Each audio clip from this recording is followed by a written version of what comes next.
mu coach no jide o mu sao yes o jide o na ne Kotoko to Tinedu ye dan Tinedu bo na den pa o wo the player no bo den nton tra bench sana o pese o man kola na chance mo but at the end of the beginning of the season no Tinedu mo na best start right enti ye be ho adwuma ma me say dem a Tinedu be start season sure na best start Akuma FM enti Tinedu be starting the season sure but coach na ma we mo abokakra on say Tinedu baba yaya Emmanuel Entry looks like the midfield but I say come bo and our last game there to say has last game on boy am I an idea team na coach start as a son of best start season no but we our last game now we started the yen na be but me the match say we man be bo me so ma dwen me say o chance say the be ya in case Tinedu ni ho a obehun the obetimi a replace no okay right eti yewura Cape Coast sesi na China wa my starting lineup of Asante Kotoko na yemfanto proper perspective eti Asante Kotoko game a one ebo e the new Cape Coast stadium no ayade a ene ye gibre pa na yewura sa match ni mu Kotoko wamo any club any thing e de Vision FC enable kai se Vision wamo ebo Ghana Premier League ni bi eti Vision ebo Ghana Premier League ni bia enye asem ketwa kra Albert Amoa ayen 1 edi ama crop ya Albert Amoa was first goal edi ama Asante Kotoko yes Albert Amoa o pruvi akire obi ase obetuma ye number 9 adwuma edi ama Asante Kotoko so mbaka ya Albert Amoa ono Ghana Premier League no one said that emobi nchesa ofri first division side Kwabi Brem joining Accra Great Olympics or joining Accra Great Olympics the second half of last season and a branch about 14 games share 5 goals a branch na aka champion for say omunya gidie ewonu mu no obeye adwuma no ade amomo eno na so far season e hyase no a branch did Albert Amoa of a pre-season was hyase almost every game be a branch be biano o make sure say obeto ntena no e de Asante Kotoko wa open the scoring e de crop ya Asante Kotoko metema e wo the Cape Coast Stadium eno e news I free or eba na Albert Amoa yes we promising penny for said this season between 15 and 20 goals obehye e de Asante Kotoko ade o hia ene so obetuma stay fit ne mpaye ene so obe stay fit no Albert Amoa stay fit between 15 and 20 goals or promise to the bema crop ya Asante Kotoko metema na enyoma akoyi enti Asante Kotoko say ana starting lineup na eche goalkeeper Mohamed Kamara at the post nemo Abrante ten ede Lord Amoa eshe Jesse number 23 in fact esa me mamo Jesse numbers na say omonya change no ano no eti Abrante ten ede Lord Amoa number 23 one boss right back Patrick Esiedu number 17 or as the left back and no more central defense ay Samba Ndongani Oriel Galbani was about captain's armband and I hear he is the third choice captain of Asante Kotoko and no Kotoko players the twaba eyi omo captains and no and about one bass and no ye the one seven no e de ebebre yen echefo na branch de Galbani Samba Oriel Ndongani one ebo captains armband ogyam ede Asante Kotoko afi owura ne din ede Joseph Ablo in jersey number 21 Joseph Ablo one extra number 21 jersey ono so egyam ebo ede Asante Kotoko e was central defense in fifth on the midfield no Michael Che Dwamena e jersey number 4 Michael Che Dwamena e jersey number 4 Abrante de din ede Andrews Ntimanu e jersey number 25 one also egyam bi Andrews Ntimanu jersey number 25 and after number 10 Emmanuel Entry or number 10 jersey one also pretty game him we call anymore 3 players up front omo jani mo Albert Amoa in jersey number 8 ebi mo friend Gogo ebi mo friend Lewandowski ebi mo friend Aviator Albert Amoa ojani mo bi Abrante de Baba Yahaya jersey number 19 wani mo bi and Peter Amidu Aqua Peter Amidu Aqua ɛhyɛ jersey number 30 a wɔno nso gyina mu bia ɛnya agorɔ wokɔ Kotoko bench na sei ɛna Krobia Asante Kotoko bench no ɛso ɛteɛ Fatau Seidu goalkeeper Fatau Seidu wɔno gyina hɔ kae sɛ ɛnɛ Sunday mpanyinfoɔ mo Blackstars expected the arrival of Blackstars players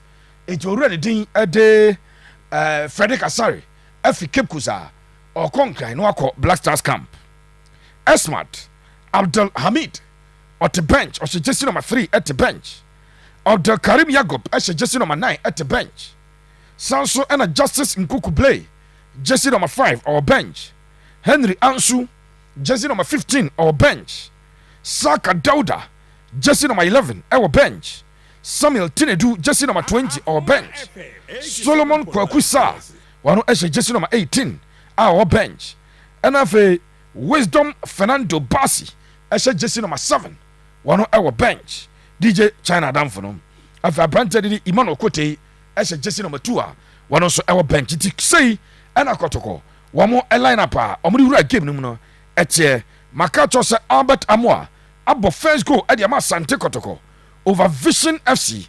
Kotoko are in the lead na Asante Kotoko wɔn game no wɔn bɔ no ɛnɛ no players na especially wɔn ntaa enya bi mon wɔn afa match ni serious pa obia pɛ sɛ impressive coach going into the season sɛ season ɛhyɛ ase a coach ehu sɛ wɔn ayɛ krado so wɔn betumi abɔ eti boys no obia extremely serious ɛna ɔde awura game no mu a Asante Kotoko ɛhwɛ sɛ wɔn betumi boys no ɛhwɛ sɛ wɔn betumi impressive so far 16 minutes now on the 16th minute the clearest opportunity in the game fall to a striker of Vision FC goalkeeper Kamara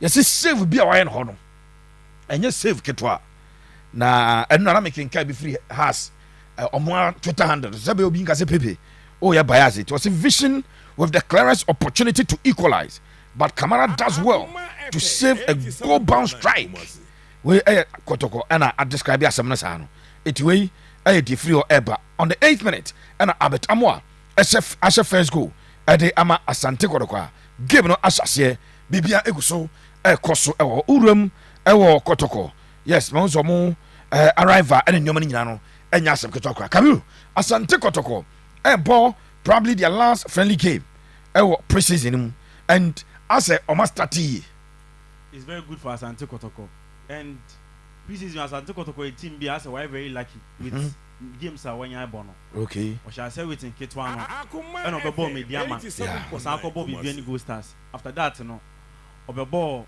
Ketwa Bako and then there was a Premier League team or ball into opposition out here be a sort of opposition no Ubiya in those teams are bono no more one mistake I don't seem to I will team no more okay now we'll correct and a boosted player a boosted morale for players no obi to say Albert Amoa goes are watching pre-season na just going into the season no about confidence say or up to the tax obi to match go some Asante Kotoko because pre-season no wash every match as a match be our boost yeah a boost or no one confidence going to the season no bebo or no to play no and sana sample team when your chance be a obeshe and get the man on because say what you can share be pre-season you pressure and everything so yes. Last season when another Kotoko leading striker was how many goals last season Stephen DC Mukwala the Ugandan national yes okay Mukwala bought how many goals in the Ghana Premier League 12 goals ma Kotoko 12 goals yes ma Kotoko oh Ghana Premier League yes. Okay now just the target of Albert Amoa this season you know about bro this year no so I was say bro yeah I was say bro because you do buy say Besena 9 okay so but I was say we are bro the oil and many it many the injury and just about below Nedian also we score more than him and according to you pre-season games no abona when nyanya goals ni bi no e pressure na fini so kakra sure David in the league no so crack ball beto no try a na yemu nhini say eh bi amekɔbɔ yi na fa nkyɛn obenya confidence no say or balls na gu obenya hye because say wodi kan hye bi no nti nation na abey say something abey easy for him okay so he will try to score even so Messi ba ko mienu a obe try so obe hye third one because on say wa hye bi nti enya den ema no nti obetima hye now yenhwe Kotoko team no wo hwe akire ho a yɛn nyinaa nim sɛ smart deɛ ɔyɛ likely candidate sɛ ɔbɛstart today is on the bench but as a lɔdamo a ɛmeki ostate claim for number 2 position ɔpɛ sɛ ɔgye free Kote nsɛm na ɔno ɛbɛbɔ saa position hɔ no fees a lɔdamo a ɛba Kotoko no wakyerɛ sɛ ɔwɔ experience sɛ dɛ maybe bɛkaeɛ no wabɔ league in 3 seasons ni nti wahu biribiara when it comes to the Ghana Premier League and we're very good going forward. Players have been sooner prosperity epe. Lord Amo betim ama defensive ability. And I was uncle in so or provide assist amount. And ever since our back no the way and become Chelsea. I say or try to be or try say obayabo the now and become Chelsea no. Yeah. And I might more idea makuti pa. See ya no beboa. Kuti obecheno pa. 87.9. Because say Lord Amo no or experience coach in the first place. And a bon of bonso or boni. Inti anytime be a coach the right back or best start give man no. The obedi can share na Lord Amo ansa na wadwen coach no. Na sisi deɛ saa position no yakɔ ɛde ama yakɔ ama Kote. Yakɔ ama Lord Amo because yakɔ ama Lord Amo. Yes. And wahwɛ no kakra. Wogidi sɛ so no ɛhyɛ as right back ɛde ama Kotoko in the Ghana Premier League. A good option ɛde ma Asante Kotoko. Sure, a good option ɛde ma Asante Kotoko. Both defensively and offensively. Oko enima makasa ono a player bia with assist can game. Okay. Yes, Otuma assist. Okay. And Oko enim so Otumi create chance e ma ne yonko. Ehye overlapping so what ase pan and a defensive wise no so very good in defending. And experience as Abeka ho. Nti with this no amatem bia no ahead of air coach and oba game bia so our trade nti a coach no e man boy. Nti with this no we are ahead of coach going to the season. Right. Nice ono ehye o ha obema short performance Kotoko any problem say the number 2 no because last time our medium game no ba mu no speed our the ball call and the crosses no so say we can assist no the crosses no yes strikers no take advantage on between anya goals now you central defense the central defensive pair of Ablo and Samba Dongani a bra preseason e sha ase for Kotoko started some more games no na Kaisana Justice play anyhow Tomienu and a nebo. Ebeton among foot teams as a Omumienu agis our position, no crowd bebo. And sana Blay by no, remember boss some games. But Blay ne Samba ebo Democracy Cup. And a Blay echo 10 days off me with permission. Then a blow any Samba ebe ball Ata Academy or Rain Masters. Kotoko room I will be bien no Mediamano. Blay sabi room ebe boy. And a blow asabe room. And also, do you think Blay and Humberto fighting for a position because we are talking about Ablo? We had the best defender in the Guinean League last season. Oko Guinea now pay or first 11, best 11 players in the league. No, Jim. Samban Dongani, the Oba and what say or a starter ever could go team. Hansu ever kakra. But some 3 players we so and I will choose Justice Blay, Joseph Ablo, and a branch a day. Samban Dongani. Why and a better option? Utua or the ball our central defense on. I will always go for Samba and Justice Blay. Okay, why? Because Justice Blay, our experience when it comes to Ghana Premier League. We share Abula or a very good player, but we need experience of Ghana Premier League. Okay. And Ghana Premier League is a bit different from the Guinean League. The kind of players you meet, attackers are Obesian, different from the Ghana Premier League. Okay. And Justice Blay at the Ghana Premier League now say to the extent that no a DM, DM of a ball, center back or boni and on any day open backliner I was saying Biano back experience so when you experience I find 1 year I was back experience than the other and with experience in just play the amount that is play a very good area not say a good ground duel so I was very good and was our passing ability okay Samba on there or a very good passer of the ball or height no or also very good in the air. But I did back on just believe say a very good progress of the ball also. Yeah. Which Omumi both a Abuloni just believe no be until you come all the Samba no Emma just believe as a compliment to okay. A very good faith because the way we will be the way we will be and Justice Blay will always reign supreme because of the experience of the league and they bono because against Real Masters, yeah. Joseph Ablon a boy. Yeah. But the moment I play by a tough game against media, my coach my own boy. On experience and a boy no or chair the entire coach man a boy. Okay. Which means even in the books of the coach no, Tembiano Justice Blay best started ahead of Joseph Abulo. Justice Blade Dana Kotoko omo open day to the media no.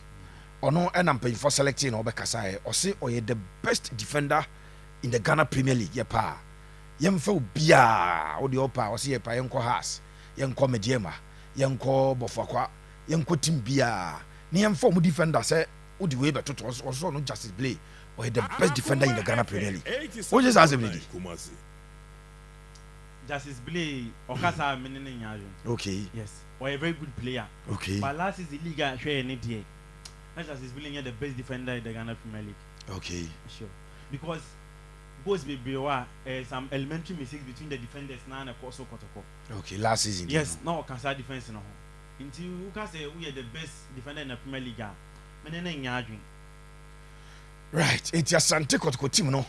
Ena yehwem enkakra no. Now, yen check Kotoko. Omo central defense on an midfielder, yam central midfielder. It's Asante Kotoko midfielders are. Womo ball this season no. Clear yakase Kotoko midfielders no omusu akakra de. Because in total, odi Solomon Kwaku sa ne kan wana 6. Na dodo na wadwen se 6 ne beko e de ama Samuel ne du. 8 no ebeye Emmanuel Ntwi. Na 10 no aye Babayaya. In this game, coach no both 4 midfielders or quite typical 4-4-2. Inti uhwe game no ma was started Abrante de Michael Chidwamana in team menu Babayaya and Emmanuel Ntwi 4 midfielders and was started omo. Yenim say over 4 midfielders pe say was short to baako ewo anymore. Eti attackers no baako entimi enhyase because over 4-4-2 over 4 midfielders and 2 attackers.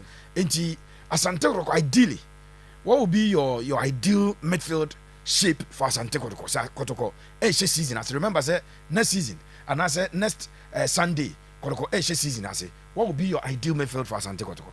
My ideal midfield for Asante Kotoko be Tino do as medium. Okay. Now Emmanuel Ntwi I box to box no. Yeah. Now Baba abo as my attacking midfielder. 87.9. Samuel Tino do a very good defensively and they were trying last season. Our league no obi ehun ni qualities are owo oko enimu a Emmanuel Ntwi he needs no introduction. Or a very good player ohwe ne ball carrying ability a and also how control or jebo a or person no dictate the pace no e ma ball no obetimi ball no as number 6 there but onye effective say obobo no as number 8 or jebo na the distribution very solid ohia obi a obe complement no enti unya obi ti say Samuel Tine do or defensive ability, defensive duties in a manner. Or no jibbo na, you won't panic because why is a player bia? Okay, no, I will Kotoko team. Anytime bia will lose ball be an nice quite dangerous than Asante Kotoko. Into we will be a very good tackler of the ball. And we Kotoko team no man. No, ya de wumpa. What did Baba number 6 Samuel Tine do? What did man Rocky what did Jaminako Boa? They be our issues because Emmanuel Ntwi jibbo na. Ota kitabo no pa eno belusu bona tembi asa ota lusu bono tight angle lusu bona tight is attack anaje na obi no wa be close na no the create chance anesa nti Emmanuel Ntwi no obi obetima complementing effort ebe Samuel Tine na the Babayaya abo asana attacking midfielder with Babayaya said them can last season wa my goals the goals ne assist na wo form pa nti this season so betima bo Asante Kotoko I was say any numbers in ekosro at least 70 mission goes no cry who will be obeshama or so all you have to do is to provide just give him an assist now ashama because say say ball na akoye no attacking me for this game no you have to score one score I will say woman assist and yes sir I say you're irrelevant game no yeah he say akoye say you have to create one create ya o share into us an attacking midfielder na onya sa tembia na team elusu and attacking midfielder we say we should go say the make no uhwe obi ti say Jude Bellingham or attacking midfielder she goes out my Madrid last season she Kupama she Martin Odegaard of Arsenal omo attacking midfielders and our goals no am more relevant and who goes no than omojuma omo on the field of play so Baba I person we relevant for Kotoko this season also my goals. But my goals are I should provide for the strikers, and the strikers will score for Asante Kotoko. Right. Any midfield try. eti we Kabiru ne ideal midfield ɛna ɔhyehyɛ no yɛmfa nto dwa sɛ Albert Amoa once again at the second goal ama Asante Kotoko. Albert Amoa agogo or the second goal no atum at the ama Asante Kotoko. Eti Albert Amoa the second on a day the personal second and Kotoko's second enya arrive as we speak. Game ni about 34 minutes. Asante Kotoko ahyemienu Vision FC Enshebi Kotoko 2 no machine nyina no from the foot of Albert Amoa agogo. Na so wasem na wo ka se gidie na wo Albert Amoa mu no o kire se adwuma no be yampa o. Sure oye nso because last season we bought 17 matches the man great Olympics. Yeah. 5 goals. Edema in struggling Olympics. Obesha Asante Kotoko mu obenya services in abundance. Asante Kotoko a lot of creators. It is the here say odebo no beto atinem. Mo create a obeshe and oyenso ade ama Asante Kotoko. Enti no Albert Amoa enso ede eno no second goal enya aba. Ya sisi amene o kasa yi club adin ede Asante Kotoko. Womo ahye 2 ama Vision FC entumi enhye bi 2-0 in favor of Asante Kotoko, and 34 minutes already done in the first half of that game. The tennis Oshe Kotoko omo attack no mo bona ano de ye midfield yanko attack. Asante Kotoko nanka preseason chance ye player ba kwa no kura form pa Bernard Somoa. Luckily for him onu de ni achim ewo Celta Vigo B akobo ediamomo. Asante Kotoko akofa Wisdom Basi edno every Nigeria aba so me replace Abranje no. Then so share Kotoko attack na ene obo 2 players in attack. Obo Abetamoa ene Peter Midwakwa. Baba ya pretty as number 10 no so ben omo de, but obo efa the wing so because ene left wing you know one for bia enyina ho. Ideally Kotoko going forward so enim no saying na so mo hihye na season last season also Kotoko how many goals? Last season Kotoko scored 35 goals. 35 goals in 34 matches. Enya kura. Sure. Enya kura. Eno asama yentimi emfa ntete obia for a professional club playing 34 games. Now we share only 35 goals. Say game bien we share 2 goals. You did not average even 1.5 can average it. You did not average 1.5 goals per game, and that is extremely poor. Inti as afi ense Kotoko ma be double of some numbers no. Kotoko should be targeting between 60-70 goals in the season. Saying ideally we should Kotoko anymore. Ama sa goals no etimi aba na Kotoko a pick more points because football who share goals no now pick points. Last season Peter Amidu Akwa in the struggling Asante Kotoko team Emma Asante Kotoko 4 goals, and with preseason shots you know Ohwe na Honkeka I say he's trying to do better than what he did last season, so I will go for Amidu Akwa on my right wing no. Oko left wing go Saka Dauda last season Bofakota no on my 8 goals 3 assists. Okay, Bofakota no team na obi anu obeka se ha se o na creator the team no no bi akwadina Saka Dauda na so ono a create na o san hye, and who be team be to say Bofakota no na we team share 8 goals actually say we are very prolific because our teams no team bia no omu ni obi obe provide am team no nti anytime be o nko a obe team share 8 goals actually say we are then me go for no e me left wing go. And Albert Amoa last season about 17 matches Emma Great Olympics, yeah, and I share 5 goals.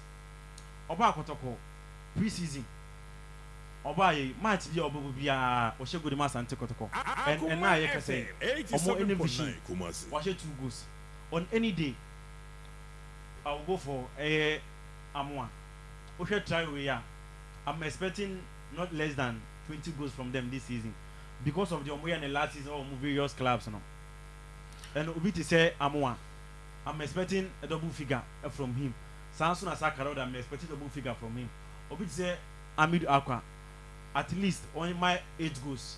That was Asante Kotoko. With these numbers, I think say I will push Asante Kotoko towards the league. No. Enti any more for no. who expect say leading striker no. Albert Amo Bema how many goals this season? At least on my double figures. With the way in the preseason, no, BBR say onya that supply na obetima ma that numbers na make no. Then entry and so Emma goals Olympics 6 goals as a midfielder. Yes. He also provided some goals He scored 6 at Olympics. And he expect say unya or no as number 8. No contribute to be the man. Now number 10 also contribute to goals and assists. Now wingers and so maybe then we expect Kotoko to score more than 30 goals again. So they should score. Ball free throw bar in swingers no. Say Justice Blaine elbow say Samba was a blow. Omo height in you know. We expect somebody to add goals also from situations, you know. Sure. Now, all in all, as a coach to me increasing the goal tally because 35 in 34 there, problematic. Yes. A problem, pa. So Asante Kotoko panso last season. E ka hona omo ntimi anko mo nim no. Yeah. Because match, answer na be winning match, you have to score more. As also goals. Yes, answer na we winning. One shot, over draw, and also over lose. And it affected Kotoko last season so much because most of them go see na akwa Mukwala. And the match I'm calling should be almost a struggle to score goals. So this season, I was saying attackers no be able to provide goals. I'm not convinced because last season the blessing. Wisdom. Yes. Wisdom Bassi, the Nigerian winger. Yes. Yes, the Vini Mbappe combo. I send a ball on cast what to say or your but I send a ball no. Et to say Vinicius and Mbappe. Into a Vini Mbappe combo. Vini Mbappe ya kabum. And I could call only she no Ghana Premier League in a society. And you play a kitwa. Can't you obeka? But okay, we announce ya ko hwe we mum se sanity. Okay. The entire 7 season our born Nigerian Premier League mo. On your less than 500 minutes. Yes, ni nyina no nchiremu aba se no a young player. Who say no 22. Tie bia, who say match dey about 3 minutes kra wa bobi. Eti any years na ye ka no. He started at a very young age and I didn't know about 2 minutes bisa anti also on your player what full season and maybe your massa numbers no. The match is the minutes our boy you know less than 500 minutes in that 7 years you know. Yeah. And play be no people yeah there about less than 500 minutes in 7 years. And with this no on my 8 assists HS7 goals. Into the catcher say boy to say Mbappe and Vinicius. Numbers no need your can able bra. Ebia goals no assist them about ball nka say bia wa JD movie no. Ebia no ka ho asem na. As an attacker, metric I be judge your numbers. Because when you midfield I say attacker. So one shot you have to create. In those less than 500 minutes no, we are only 8 assists. HS 7 goals. So how will you convince me say Obo na Obo net Mbappe and Vinicius. Mbappe wa bo yehu. Vinicius so abo ama yehu. Inti okasa no e wo say no numbers in Italy. And Italy dia e be difficult am I say e beji atum say o say Obo net Mbappe and ase Vinicius. E be difficult dia am I say e beji atum. And obi ti say amoa e na kan ya. E be man time ahwe dia oka because say Oba ya no wa hya ase. E na dia oye in last season am yehu say ampa Oba no. Oba obetima aye dia oka no. No man time na ahwe no. But in 7 years, less than 500 minutes. Every match be 90 minutes. Until 90 minutes no, times that 7 years no. And your minutes kitwa. But the minutes our boy no, and less than 500 minutes. It shows say, oh nyade. Obi no ya dey the team better na the team didn't better na chen. We are there our team do better because we are resources. So less than 500 minutes. Our team can jam me say, oh boy, it's Mbappe and Vinicius. And everything actually say onyade means the makan on onyade by the man benefit of the doubt say Asante Kotoko aba no betima redeem ne ho ana say ebe say the enim na me ene nkabia ene wekire ebre ene nkabia ena ebe kire enti say Kotoko last game our preseason mu na oboyi ya hwe omo ball bi okumase omo akobota kwa omo ball mienu ewo Cape Coast and omovrum ewo hoho ikobo baako omuwia the next game is an official game akotoko bebo. Do you think Kotoko are ready for the season? They have to be ready because preseason Kotoko boy and said them kind no we are very lucky with the teams are munya a boy, you know. We are very lucky. What about high profile? What about low profile? What I said from low profile, and about high profile, about low profile, and then also about Premier League side. In the opposition, will be a those teams in Eddie Bamau. Yeah. It's about those teams, coach in the better now. I tactical analysis on the team, you know. The way be a team Lubina. The way be a so Kotoko should be ready for the league because of the opposition. Our boy, you know, pre-season, they should be ready. Kotoko should be ready for the Ghana Premier League. Na eno tifri o eba eno no. Yan kwai na afi yenwram na yenye exclusives kakra emfama wo. Eti me call Accra Hearts of Oak. Ashoye Asante Kotoko game the first half no enya abana wiye no. Yenwram kakra na yenkoye some exclusives emfam free the Continental Club Masters emfamra. Yeba second half na ehase ya yebesan ede de no ede aba. De tienie uram ewa Accra Hearts of Oak enra eno mo ball omo final game ewo the pre-season. Enra has any club and the Omaya, you're from Togo, I'm 20. It's the U20 of Togo, and I'm boy. Na Wamo a boy, you know. The Tiana say game and day 1-1. Enra has a committee needless penalty. And Makase, as a coach, you know, I catch the boys and say, San, your money statistics and important. Ball at Yatoma goalkeeper ebefa. No one could try a penalty box and keep a crap china David unacceptable. Inchi Sadiana branch and idea very, very, very unnecessary and has a considered first goal. Hearts of Oak accepted the challenge, played so well. Has a boya and Hearts of Oak Stephen Apia Shankiki ebe peke Bobby dummy 1-2 Peja Bonobem has a tenica game and day 1-1. And no Hearts of Oak ebe PMU ewo Ghana and I say anopai 4 a.m. and has ebe PM ewo Ghana ya wamo eba no wama sanso kra ko St Mary's Anglican Church ewo Accra akoda nyame ase St Mary's Anglican Church and omo koyem koda nyame ase e bompa yesre ne se season ya be wurami de omo sre okese ne se mo mane nya se afra se ene afe ba ko ne de no it has eguso am I ready ebe face season no. Hearts of Oak unfortunately were 2 casualties to injuries. Abrante the din ede Kwabena Boateng Sonny Kwabena Boateng a picky injury but has a ball a Samasi no and or picky injury na mpanyifo guso mo ehwe no kakra sa Abrante betimi a recover it's no Kwabena Boateng de enra ena Hussein Mohammed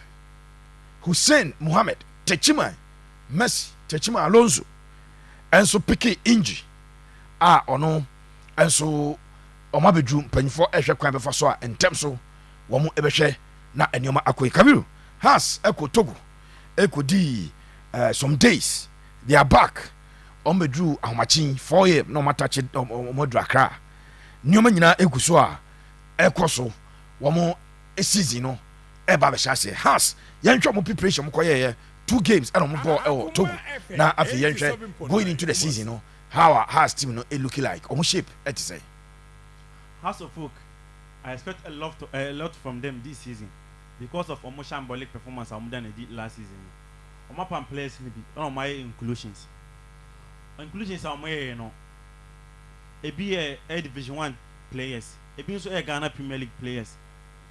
So, House of Oak, I was more this season. And I will hear on pre-season, I'm a boy and I'm a World Cup. Elusuye. I'm a World Cup, sorry, every year. Yes. On penalties. I'm about number of friendly matches. I bet my House of Oak, almost into our own team. And which me who says Sintono, or Munyansi and no kind. On my silence, but Sintona and Casa. Okay. And only a more defensive midfield position. The people Mumfa will be our because defensive midfield no Bible solve us problems. It's almost the ball.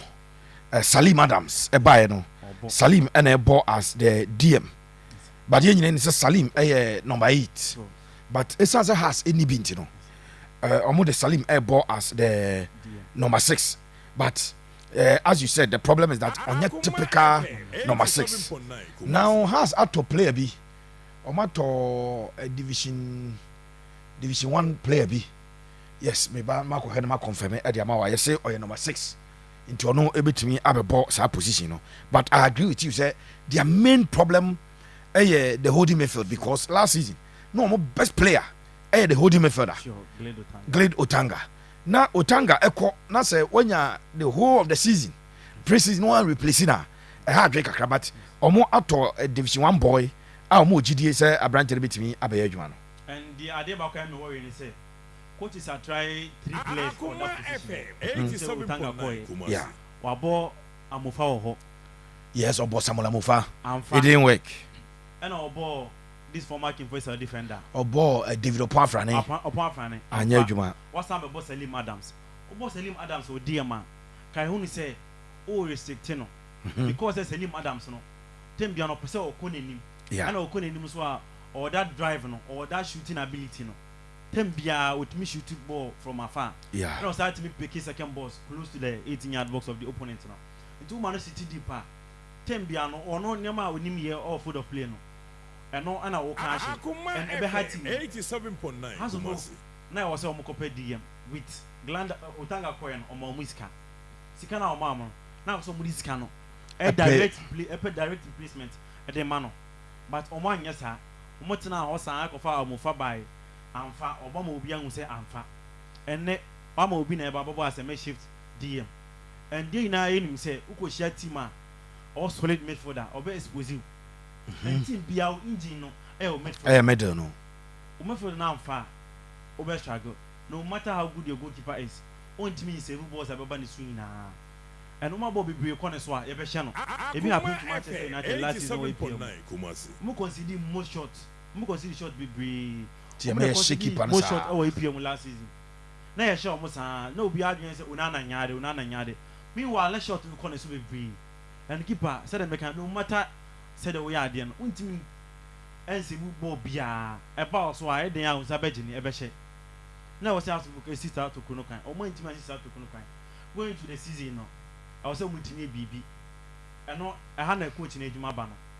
I was say, what me pay air system a best in the defense now. Has a coffee Theophilus Collinson Theophilus from Tudu Mighty Jets. And yes, so a DM.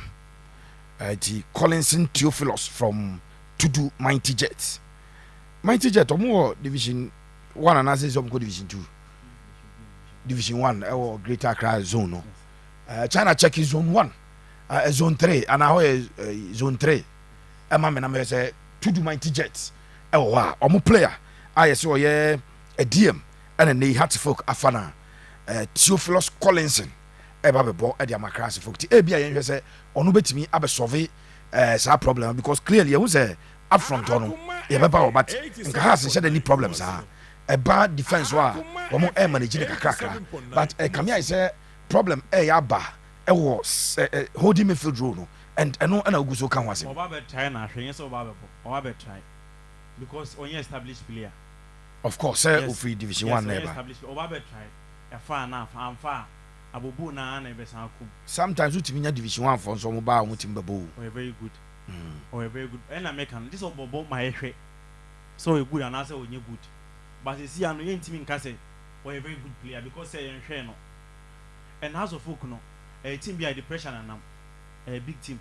Over Boba Kuminu now far. So what is not basic? And we will be our only top skinners. You see, I now lose confidence. And oh, into body or babebo, but still, me just jan be and no any problem the master folk. DM no. Coach now say or finding a system about bomb or M1. This is about double pivot. So that be our mobile should defense no. Last about double pivot to pay now at options up front. So I say wingers no so better, and I say creative midfielder no so better, and I say ultimate more number 10 because about double shield now, double pivoter. Just about 2 number 6. It is the obo number 8 and one is ball as half 8 and half 10. Now, I'm in Viviono. Say opponent very faster. no omo de obi gina on number 8 na oye half 10 so a omo you threat ni nyina afre anymore they will be coming at you and team be our own concede and as own concede you don't lose a match because the match na man concede me lose. Okay. Yes. And akoye baby here football mo pa the moment I will lose balance of midfield and I say o midfield dey mu be say no you be form sa and you be show last season as of we conceded 31 goals last season. Yes, I'm conceded 31 goals. 31. Yes, with a moment for that I can say Galil Tanka Bobo ni na no. I'm considered 31. And na 34 games. Yes. Na say average one goal crap a game the game be able consider. Yes. And last season I'm considered 31 said American. Now a moment for the year pa na very solid. Na very solid method. But they still consider 31. In the season way over both season now we need a typical DM and as we need a proven DM which my schedule defense now or which my protect air attack of opponents now. Send the team the base yako. I'm a very good goalkeeper, all right. And I'm defense now so. Yeah, and but I'm sure that balance defense because we are any PK bono. Me musa say understand the name yeah. Enya konk omunyanti omwasesa say as a coach ni settle on Amofa any Opafrane the last 2 games you know omumienu and odiomo boy. Remember these are 2 players or bomb or try mas number 6 na amfa. But at least odiomo ball holding method no. Omumienu da bia no Opafrane all the dirty works no jai ama Amofa se ono emprechiri enye sweeper e wa chire o. As omo asase a omo e bo kakra e wo achire o. Last season, Samuel Amufa, the ball now born go stars. Baby any go stars. Now no born as a centre back. Yes. So Oban so folk na centre back no Obono Oboni ya. And say he will be our one. Okay. Because last season, second half of the season, coach I know coach be go stars. He na him say time about ball, very good defender. Sure. And from Poman coaches now. Ade a oni me no. Oba no be coach or the shiny players mu. Yeah. Yes.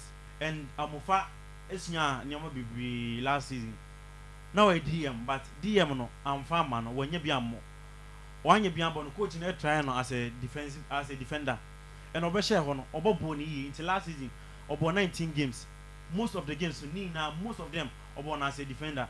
Opo afrane onya introduction about Ghana football mo. Yeah. This are Kim Faisal. Obo under 20 under 23. Yeah. Last season obo as a folk. Oba say anko be chance ba oba ye no e na injury setting onya major injury pa ye be season e no be boy nti ono ene Samuel Amofa no nti ase no ase omanya nti ase no compared to PK ene Michael Ewua Mensah no but sanka me na me coach anka I prefer PK no with Opon Afrane as a PK ade ba kwa ma coach no I am skeptical about on yeah. Kotoko has or ha. Some mistake no moje ball. Then Democracy Cup, the same thing. Ni overconfidence on the ball. Jibo na. As a bit me a yabroso. Ubuwana or mistake. And no nama as a coach ni nya doubt about the boy. Oh, we say the passing in yet. Yeah. But about defensive wise, a very good defender. And also I know a pen with defender or a good pass of the ball. Said about no jibo na. Or the man say good pass of the ball, no why contribution, distribution no. Yeah. You know, upon Afrane, we can say your man. Open or no upon Afrane, or no the aggressive type. Yeah. Yes. Or no the any day. Yes. Into or no jibona, no the amount upon Afrane, no upon Afrane distribution no. And no better than Amufa because 87.9 or leadership quality. Or a very good leader. Okay. Even in days at 11 there's no captain. Captain. Yes. Or a captain and also our experience in terms of experience or sound to pay or no any upon Afrane it will be better than some upon Afrane any Samuel Amofa. So I will go in for a PK any upon Afrane at the defense of the House of Folk. Eti Yansha has attack na yanko back to Cape Coast Kotoko game no so. We House of Folk omo attack going into the season. A branch the thing at the Hamza last season how many goals in the league? 14 goals in the league. And a branch then did Asamoah Boateng free. Emma how many goals? 11 goals. 11 goals. Kwabena Boateng of Legon Cities. Emma 6 goals. Into 14 plus 6 20 plus 11 31. Say oh boss are 3 attackers we has anymore. Last season no omuma a combined 31 goals. Has covered when it comes to anymore. Somebody's at number 10 aka ho a eno Martin Kakari achi omo de abrancha de Sani Mohammed aboaso mesi on nra o oteka de ma hati folk no wono ebetena chiri. Then oko the other side number 8 ona Hussein Mohammed no Alonso betimi atena achiri enso de amom has covered when it comes to upfront any goals last season totally has how many goals? 31 goals last season. And 31. Yes. Now somebody and quite 1 goal per game. There be 31 and 31 no. Hamza share move 14. The next player within the chi na Linda with 4 goals. 4. Yes. Into we gap now. E mu apa 10. Cisse ma how many goals last season? Kasim Cisse. Kasim Cisse ma 3 goals. 3 goals. Yes, last season. He's still there. Say has amana ankweti. Cisse da so ho. It has any one more covered. This 31 goals in 34 games. Yes, last season. You don't mean it. They scored 31 goals in 34 games. Sure. Well, these are the things as a club. Your both season, you have to sit down because unacceptable. Say, over 34 games. No, I said 31. Kotoko, they don't say 35. Me say unacceptable. I say Kotoko has 1 year the season goals now, man. I say 60. 87.9 Kumasi. Near for say 2 goals per game. B. And how do you say 1 year the 2 goals per game? It was our numbers now. But when you're 55, 60. Season koye de mawa. You must score 70 goals, 80 goals because you're increasing number of games, you know. Yes. O Chakian Kanena, near 16 teams. It's now about 30 games. In 30 games, now has more than 70 goals in a season. Now you're increasing the moment. O 31 in 34. That's unacceptable. But you're forward. Say, as a mobile tiamba, Hamza, any other players, this is your more goals. I'm a has, and let me say it again. If you don't score, you don't pick points. The lifeblood of football, the entire stadium call her ball and say go better at them. Ball to them and you start them out points. If you are not scoring, you don't get the points. And since you has about me, I should go to players now. Analyze them for me. Comparing players or more, any the or more mobile last season. We say Kasim CC said that Mekan or share 3 goals. Isakuka 1 goal last season. Kashala Eshe Bakon. Last season, CC Eshe 3 goals. 3 goals, yes. Isakuka and Shego and Mars of Folk. Isakuka 1 goal. Okay, on the so vision. Yes. Has a Jan Kotoko vision. But 1 goal. Yes, 1 Kashala Ramos will say 1. Ramos Kashala, the Ugandan boy, or there a lot of Iba preseason or share 4 season or share 1 goal. Yes. So I go near Kaipa, no money in Swatremai. Born or boy, no. Akobo pongo ko celebrating or san buy na obeka mansana oko akogene it was a 1 goal. Yes, 3 players here man has to 4 goals. What they can Hamza Isa dia ho na 28. Okay. Last season Stephen Apia 6 goals. Edema Legon Cities. Okay.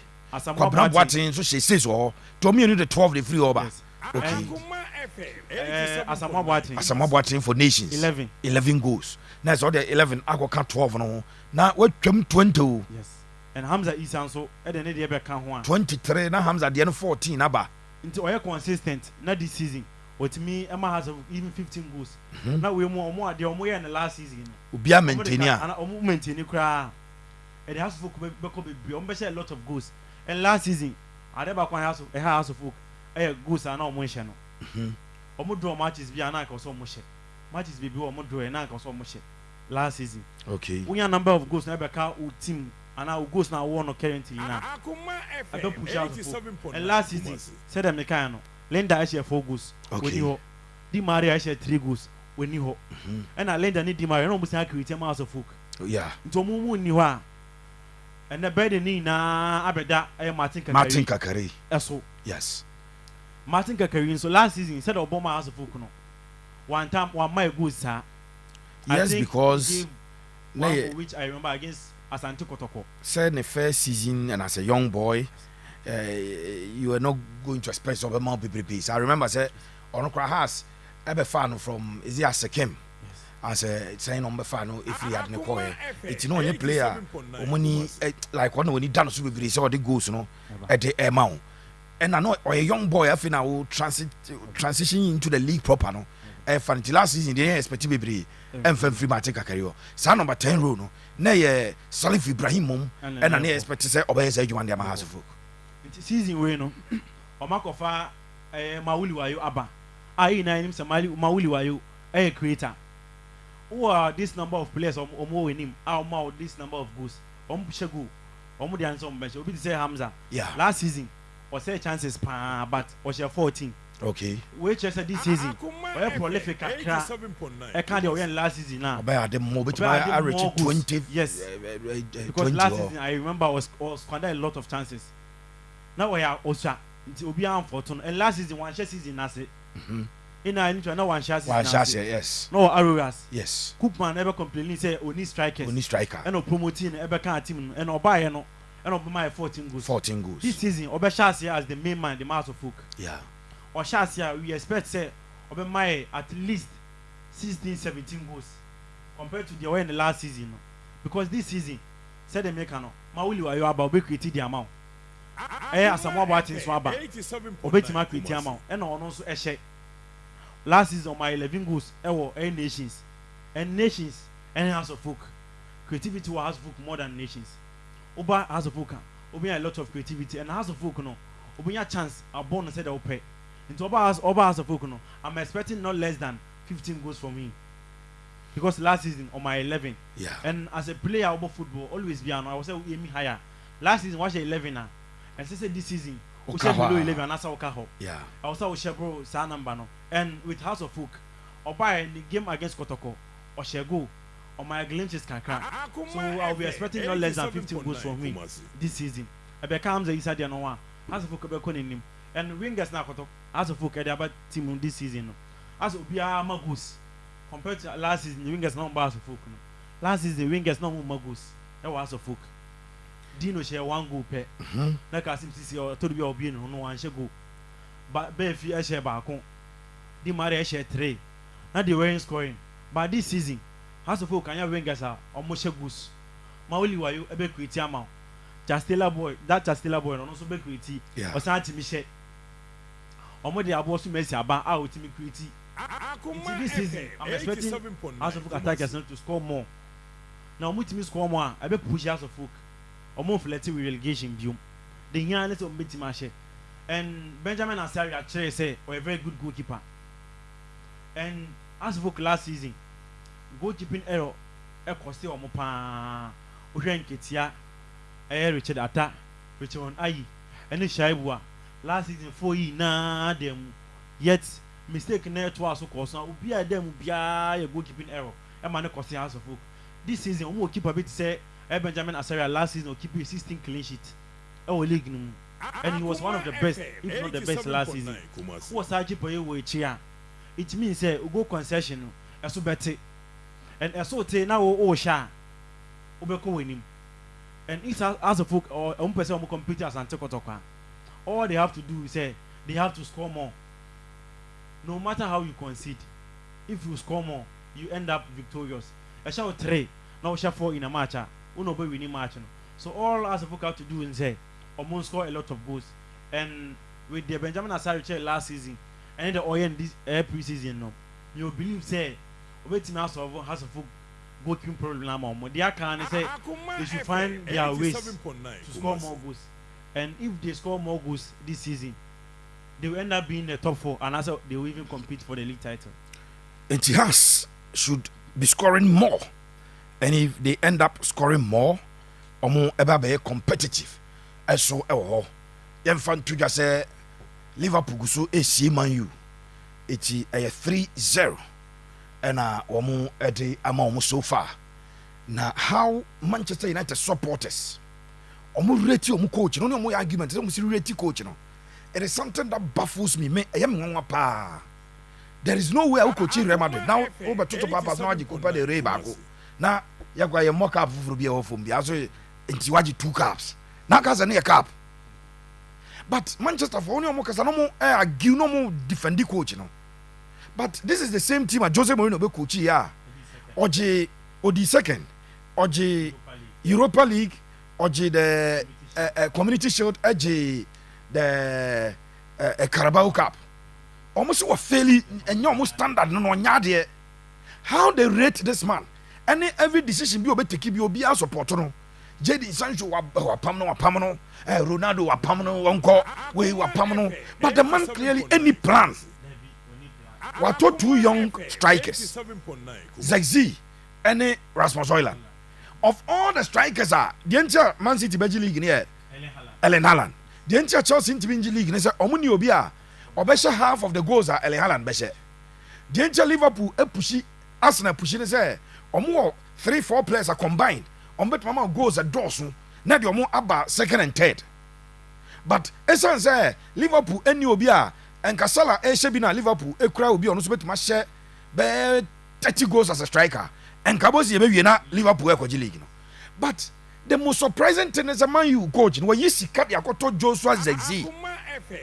Uko each now per strikers are there when you down to Joshua Zexi. Sadia Bedia. Last 2 seasons before Højlund Bebano. Was only 9 goals. And a Manchester United did over 70 million kofa. Ekoton. Zexi last season 12 goals. I am surprised because I don't buy EPL mo. Haaland I say 1 year then last year 27 EPL and 27. 27 last season. Only form 27. This season you about 3 games. Was 7 about 2 hat-tricks. Akwabi ball a sporting your friend Victor Goykeres te or you play our te ball. Season you about 3 games. Now Kwanu kura 7 goals contribution. Or that's what te man you akoto Zexi Rashford more that's ball. But coach nankasa nso ni plan bia first 2 goals na by no obi say Casemiro and Casemiro and why Casemiro no dey young boy biaba middle on Liverpool chief form so easy eti akra oje ball na no ma beje ko say si anya Casemiro obi abeje akoba je eti eno so dey be Casemiro. This coach I'm surprised omo da so rate ne pa highly o with Zexi Aban or Sabo Bruno Fernandes as false 9. That's my worry. Yamre fi na yame adwuma na man you for nankasa no they will have to tell us why omo gidie wo coach we musa bentiase omo gidie pa aso omo gidie wo coach but me a problem edema be pa na enye team ketwa o man you na yesua na ne even enye team ketwa. This guy he has no or come with finesse or come with some shoulders high say in the last 2 seasons my G2 cup ben ya omodi as waje Champions League aji EPL onim se so bi ji EPL aji Champions League now je Copa del Rey mo ade na verse Carabao ne 10 anya oyongo na na onima na nanu ye call Olympic Games am person dey hear explanation chirango for China so that bia ya na go for your argument pa especially first na Barca beji jinkuru na for mo ne Barca Madrid Caps na ben no na me catch am say debi wo Copa del Rey 30 something no be what Champions League 14 for dey na ntotoro nanu ye call Olympic Games obi gold 1 now just over 30 you reach the so waji gold 1 e gold oji Champions League no waji Carabao Cup di yede gu yaso dwedwa yaso man you kese nyina came do mo ni plan there is no game plan and no answer my pass ade atan ha Ghanaian coaches ni bebre betima yatra oni plan say na man you born it no one say ya pass ni e boni a share ni a che ni akopase ni Asante aba na masa share ni Asante aba sa mbo na no sa no mbo na but yankwa yen yes ko ramu ewo Cape Coast isan say crop ya Asante Kotoko metema ejina akono ya omuguso ebo Asante Kotoko a target and it's a season here one mo ebeje Ghana Premier League no eno a target e de ma Asante Kotoko. Nobody can run away from that. Say, and yet target for Kotoko. Now, me catch and go for say Barcelona target and says so much league. In spite of last year, Yanni started Barca leading. Yes. Better now, Barca will say, oh yeah, she say, be did second be. Now the entry pam Xavi. No bien says Xavi Air Force want to work with some limited resources. Be yentimin Toby Mano, but Oguson kakra still. Penina epam no enti I mean a big team ought to behave like a big one. And Asante Kotoko umpo is a target for Kotoko. Every time I start league biano a target says oji every time I start league biano has to focus a tag na mediama nano ye come mediama for target reason beje league na we has a new target we are Kotoko your target. It should be your target. It and no a free over. Now, Yansha Asante Kotoko, ya show mo a team no. Ya share the fact that omo recruitment omo ye. We are still hearing say omo pebakubi Ediaba and so far the obenya bia a player or a free agent. And I bet me at Naba. We are hearing say omo epe 1-2 be abeka has so still transfer close here kwa no mafa boy na ni ade Collins Theophilus no. Eti you think that Kotoko awie has a wie and you have to just suppose or they compare Media Mamu or they compare Dreams or they compare Accra Lions any more makano. Now Accra Lions there's money to spend. Sure. The young boys in my zombies at your maba. Osabe boy and it has all graze ubetuma Europe agwa ko bobini ade. It is season next week shase your general assessment. Osha ya ready. Kotoko has especially omu teams na ye. She said yeah omu phobia mabiem. Madam Fubi say obokwa kofa wisdom abade ene nka wotuma nka ye. Eti yenhwa ho na fe yamra other topics. With us of said them they are not ready because of omo tokuna eda omo defensive role no. Defensive midfield role no. They are not ready. This omabo ama yahwe and as we play na waba no. Obo my ina ye convince ampa. This boy there what me I replace Galero Tanga perfectly. Okay, Asante Kotoko with the kakra na omo chair no. Any SSC squad there no. Compared to last season, even some matters our league last season no. Last season, Kotoko team na Enya no. That they were better than them player to player last season. So matches now Kotoko anti-man fire results now moko that in 10 matches omo 4 points no. And na course Asante Kotoko. Those matches no. Kotoko team even 9 points ah. Now can be Kotoko than be Kotoko that season no. Kotoko shaped out that players no. Akofa better players. At the Abeka omo team no. With Kotoko I will say they are ready. But I will say omuya at least one winger and I say number 10 Abeka omo team ho. Omo anya with this team they are ready. They can play. They say a baby January window no. No more inclusion of omuya. But omo anya they are good to go with this number of squad need players and omo no. They are good to go. Sure. Kotoko you ready so between a face season no. Has nyanya ready sir. Has ready near number of games no more bebre na na say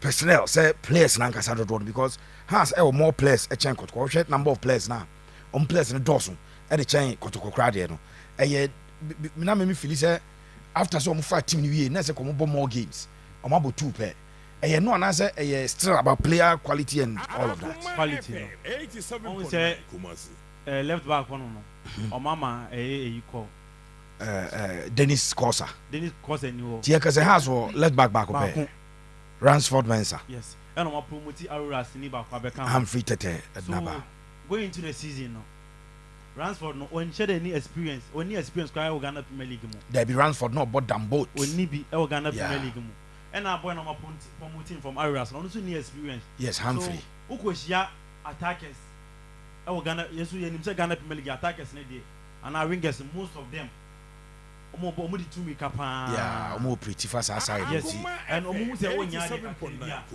coach the better get wo no omo use wo no yeah house of folk omo ko during the deadline no na make house of folk be call for quality left back na ashiko nkomo ini na mu ashiko is about sikana na they were ready to pay yes and omo dey ato omo trim so oye free akai omunya ye free no Shaukan onye free no bia nim say Shaukan ye free pe oba Kotoko but oye free pe why what say bia beba no 8,000 Ghana obi person man $10,000 $8,000 you can match that and who be chire honum abe as a referee edaho that left back honum no my right back there omo sorted with Abdurrahman no any Ampedu no Ampedu is one of the best ever crewman when Abdurrahman no deputize na very solid and omo chire honum no na me can say omo insanya keeper back beka Benjamin Asari ho because nkola na omo honum obi na obi tama no competition clearly Benjamin Asari who follow has games na omo abomi na mate man of the match kra because adwuma ni nyina on na yes and also amount enioma mienu we has supporter when he just say yenya goalkeeper say there defenders ye mistake kura oche now ye must show say so ni wa because mistakes in there that's all ba it is when you are ye be den I think na concern no injury betima aba yes injury suspension and on one kasa kwa no completion betima set in yeah because who ni say me kwa na me da say me na me control echi o me na me da but you baby no overconfidence beba yeah me say sorry to say silly mistakes na e cost team no nti we hia obi a at least want me to look out man stiff competition e we echi ho am na who say Paul nya ne dia yes house of kan tima anya sa omo de shaibu eneti nketia eneti na echi eni shaibu they can't give you the competition here Akuma FM 87.9 no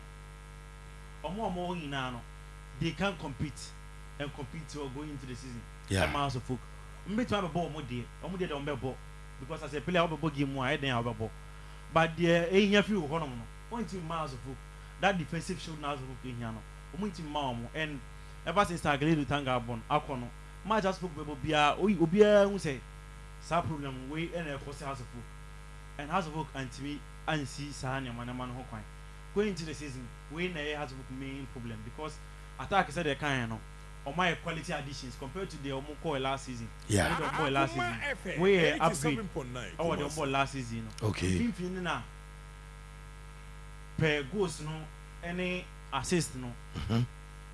If we ho because Utanga had the 4 echo with some assist.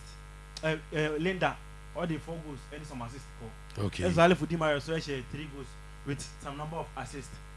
Ramsey Mwaba, Mwaba no. Omaba Beshim. But that number of goals in assist no, can they guarantee us? And no any asema yebusa.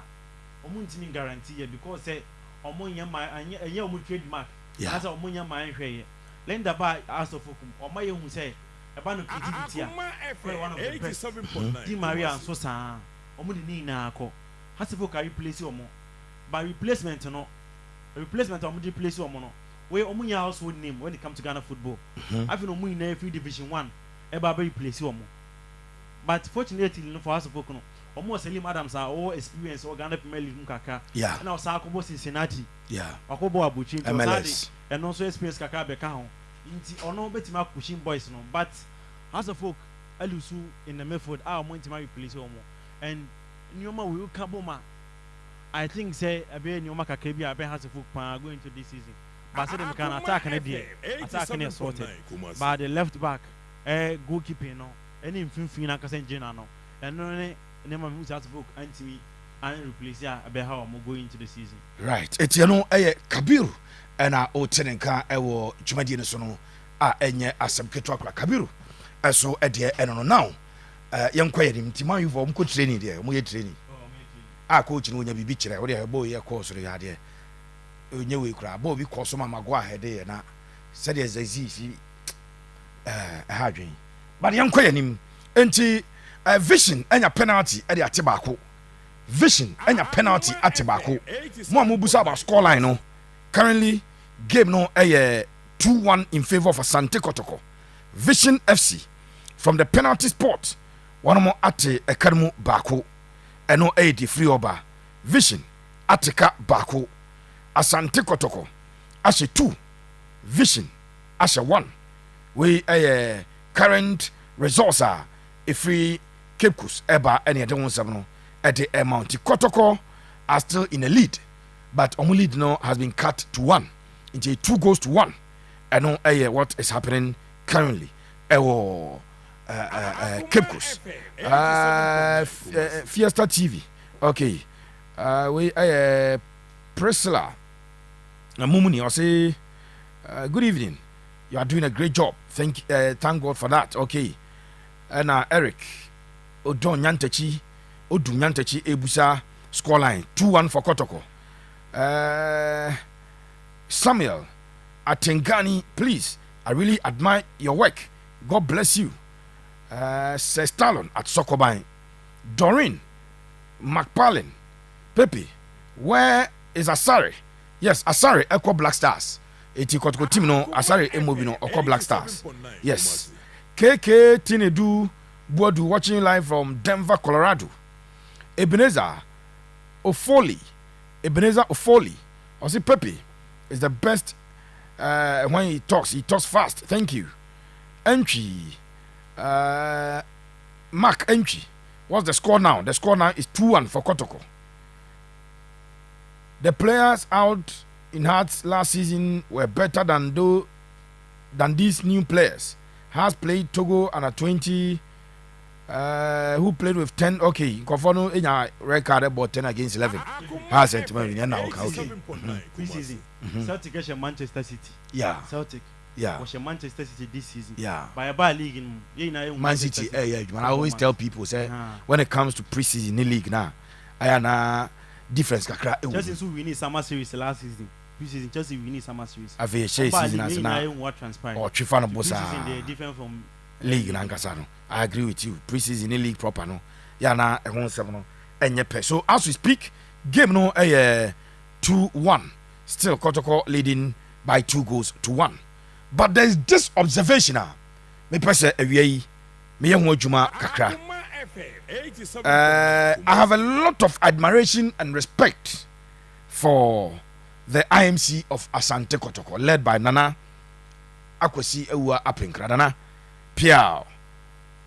Now, there are things I feel must be done and must be done right. Newman be Nana mo ye ni ye pa. Na mo ye ni ye sanso a ya ye de mabaso bono e de mamo. But this is something that is very dear to me, and I hope and I know it is dear to Asante Kotoko. Mochita for the baby. And the date 1st of September 2024. And then Sunday, Nyamiya Duma. Matches a Friday and our first game. Our the 2024-2025 Ghana Premier League no Ebebaso. So if you want to count with me, and then Sunday, it's Monday, Tuesday, Wednesday, Thursday, Friday. Aka 5 days. Na league na shasiye. Asante Kotoko Jesia omo bebo season no. Ebesi ne. Asante Kotoko Jesia no emma bonten. Matiti bi enra me ye checks. Yes yo abedru airport. Akasi ye be clear emma en so we import car na bedru tema. En ebedru takra na nkoyi mai. It is quite shocking and disappointing. Say, after few days to the start of the season, now Asante Kotoko Jesse Ombeshe, and the season, no, and available. And no problem, mame. Of course, problem is Kotoko official photo shoot. Omo the old Jesse and official photo shoot. It is unacceptable. And now Kotoko announced Jesse numbers. I think the communications team, now some of the new Jesse na they could have announced it with the players and their numbers without having to do what they did. What they did, quite innovative, fair. The artwork, idea, fair. But no question, a woman say, "Untimi for Jesse now shine the last season." Dientia new season Jesse a bantam nie. Eti nano a Chelsea airco tour America. Ombeko tour himfa. Ni nyina no Chelsea ebehye Jesse a odi bebo season no. Said the Abaya Chita for number Toby Ashe, ho ye the resisika, and so at the maclab no. Enti Esanka Asante Kotoko Jesse no, a word jasso. Kotoko PM ahoy. The proud Kotoko supporters are they want to be seen and associated with Asante Kotoko. Na enkwato Kotoko Jesse nibi. Na Kotoko ba ahoy no, neshe no. Kotoko ewo cape ane Elmina yi, nanka Jesse a ombeshe no season no. Nanka eshaomo na the Kotoko supporter or Cape Coast, Kotoko supporter or Elmina in general, Kotoko supporters are on more central region. No ebishaomo. Nano Kotoko echo bomb mediamano and Kotoko supporters are on more western region, or more western north, or more no musebi. Kotoko first game at Oko Karela, second game no baso ewo Narilugu, second game no baso Tamale. And Jesse available na supporter na Toby na ayana da bia moko sign sponsorship deal ni ya key sponsors no mo ba wiebo say sponsor na twetwe no minim de etia mo sponsor o twetwe no mo sponsor na pesa mo ko tueska clear Jesse no but last year mo akra de mamo mo dodo ɔmo tɔn no ɔmo anya mfasoɔ papa bi amfiri so nti no ɔmo yɛ reluctant. Okay, yɛde abrɛ wo, it's your consignment ne wakɔ akɔyi wɔ adeɛ na mesrɛ mu with the greatest of respect yɛnyɛ ne saa wɔ baabi a sɛ wotwɛn ɛma wo jerseys no ɛba na jerseys no ɛbɛgu system no mu ne yɛstarte league ɛti wei yɛstarte league a akyitaafoɔ no bebree no ɛbɛhyɛ last season deɛ na ɛna de akɔ wokɔ babaya sports stadium na akɔyɛ kɔtɔkɔ game a bi wɔ wobɛduru hɔ na akyitaafoɔ no bi hyɛ admara jersey Herbert Mensah time ɛna baayɛ ebi mo hyɛ Barres, ebi mo hyɛ Strike, ebi mo hyɛ Prima bi a yes Prima jersey ɛm sɛ ba Dr. KK Sapon time na hyɛ nkurɔfoɔ obi wɔ genuinely ɔpɛ kɔtɔkɔ jersey ni bi atɔ ɔnya bi ntɔ mmerɛ fi ebi mo bɛhyɛ area ɛde aba area under Nana Amposa yɛnya ne saa ɛyɛ sɛ jersey ne ba market ntɛm na deɛ bɛma jersey na yɛ akɔnɔ ne sɛ kɔtɔkɔ players ɛde bɛtwa mfonyini na ɔmo de apɔsi dan na akyitani ne ɛkɔpɛ bi atɔ kɔtɔkɔ players ɛde bɛbɔ pre-season games na supporter na ahu ne fa ɛfɛ ɛnyɛ designs kama bi na China ɔmo de bɛkyerɛ no meboa ɛnyɛ kɔtɔkɔ na announce saa designs fɛfɛɛfɛ no ɛbɛn yɛ nyinaa tena se kaa sɛ if the jersey na ɛbɛba no ɛyɛ anything closer to deɛ ɔmo de aba mfonyini na yɛhu na then at least THB for the kɔtɔkɔ nyinaa akɔ ɔmo nim in terms of jersey design compared to last season. Last season the excuse was that kɔtɔkɔ any THB ansa ne contract ne ntɛm last season na excuse ne sɛ kɔtɔkɔ ne THB ansa ne contract ne ntɛm nti ama THB for ɛnya enough time a ɔmo de bɛ jerseys no ɛde abrɛ kɔtɔkɔ ɛmmerɛ ɛbɛba ntɛm Asante kɔtɔkɔ abɛ communicate na dada sɛ ɔmo ne THB ɛtoa so mɛboa obi nka kyɛm sɛ mɛboa the official communication has already come out sɛ kɔtɔkɔ ɛtoa so with THB na kɔtɔkɔ decide sɛ ɔtoa so with THB na aka 5 days ama yɛ kicking off the Ghana Premier League 2024-2025 season na Asante kɔtɔkɔ jersey no wɔn mo ankasa team ne nhyɛ bi kɔtɔkɔ team no wɔn nhyɛ jersey ne bi ɛna kyitani na hu bi akɔtɔ bi metiwa yi minim nipa more than 100 a ɔmo yɛ outside of Ghana ebi mo wɔ US ebi wɔ UK mienu wɔ South Africa pepe nka jersey na bank yɛ sɛ this time wɔtɔ bi ama mɛ sɛ ɔpanyin ɛmaa jersey na bank yɛ pɛ sɛ yɛtɔ bi mɛ sɛ jersey na ɛmaa one way nka kɔtɔkɔ bɛtumi anya sika paa wɔ free consultancy kɔtɔkɔ ɛbɛkɔ akɔbɔ DC United in October mboa sɛ kɔtɔkɔ jersey no ɛyɛ available na ɔmo de jerseys ne bi ɛkɔ America sika kɔtɔkɔ ne THB nyina bɛnya ɛde afiri mu no but jersey no ɛnya available ɛmaayɛ kɔtɔkɔ nhyɛ bi ɛntie bi a kɔtɔkɔ bɛhyɛ first jersey no de abɔ first away game no ɛhɔ ne yɛbɛhu kɔtɔkɔ jersey no na Real Madrid jersey no ɔmo hyɛ na afei no 2 months before Real Madrid ɛbɛhyɛ me na me deɛ ɛfiri Spain abɛduru Chelsea jersey ɔmo hyɛ na afei yɛnya nsaseɛ mɔ EPL no na nkurɔfoɔ hyɛ bi wɔ kurom a meboa mo nka kyɛm sɛ mboa Arsenal jersey ɔmo bɛhyɛ na afei Barcelona jersey ɛhyɛ ɔmo Bayern Munich jersey ɛhyɛ ɔmo team bi a wode ɔpa yɛmfa team nketewa no yɛnkɔfa Crystal Palace no yɛmfa Southampton no ɔmo jersey ɔmo bɛhyɛ na afei no about 2-3 months to rest yɛbɔ league baako no wie yɛ na aba na liki na jersey yɛka ho asɛm na aba market na nkɔfoɔ tɔ bi ade ahyɛ na watɔ ne deɛ agu a season no so ɔkɔ stadium a ɛno ne jersey a ɔfa de ahyɛ ɛde akɔ stadium hɔ. What are we doing to ourselves? Mr. Munana Pinkra. Where dear? Unacceptable. The money unacceptable. They say, I'm going for kids and Ediamamono. Omonya for the Christmas. They are a company running out of Sika. Baby Obenya Sika say, what you tell for ever to Jesse Biashe. Say, tears before then you're Jesse now. Muma who say, Mua so that me matrix the Mubashana Babat say Yabako Claire a free port has some government person to cry near my Eti Intiaka say Asante Kotoko Omu Jesse and Gaza Mabashan a mamma Munsu quality they say you said is dear. There be a Yanasa. Where there with the greatest of respect. Nana Apenkra Akosiwa Utum for Kuntumponia Ferrehene. And I am Siamoya Jumadima Asante Kotoko. I think that adewe ensese a repeating who be say moba koso amuna moye kotokona this should be the last time adewe be see and kadana mo start say moye signings no kotoko new signing no a wababa no just ye say odehye ema mo media team no atwa ne mfonyini no say new jersey ni bi sam fonyi na eba bonten na samba ndongani apozu na ablo gyina no apozu na expert yagob sa pose no ekwa abonten a mo flyers na maye no fly no na ton jesi no na supporters na pe bi ato oh jesi no ya de 1000 akoja radio station we wokọ adum na duru ha popular places ebi wa ha wuduru kejeti a we wo bi ofa swamazi a we wo bi ya de agaba bi popular places ankofo betumi ato no ma hye jesi ni bi na Kotoko anya so mfa so matie anya so mfa so we de another day first league statistics 5 days to the start of the Ghana Premier League and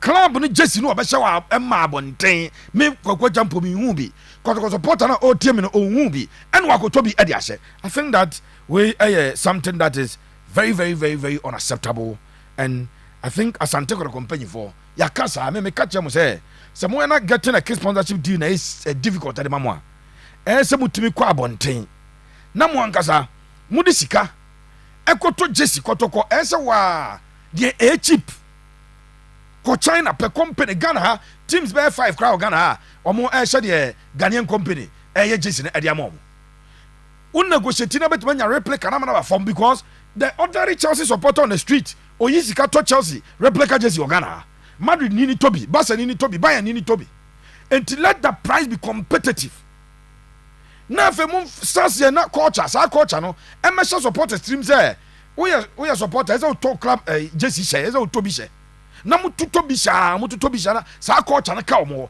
then afa okofa bigger deal ba na sa deal na odi aba no and no crown just in the board here. People will be interested, say now they want to buy. But this culture, just in the basin, Yante wants some I think it is something that is quite unacceptable. And I expect the IMC say if they will still be running the affairs of Kotoko going into next season and the subsequent seasons, and since the ECBM, they would have to, as it were, Ezo Munyan Newman and 10 Emrantem, not supporters into Kabiru.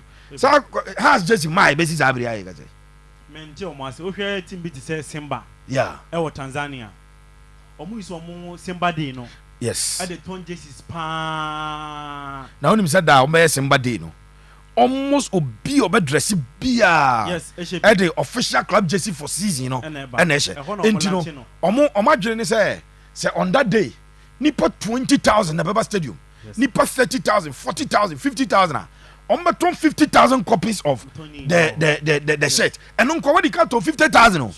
Kotoko started to just your Ghana money has combined 3 years. On 50,000.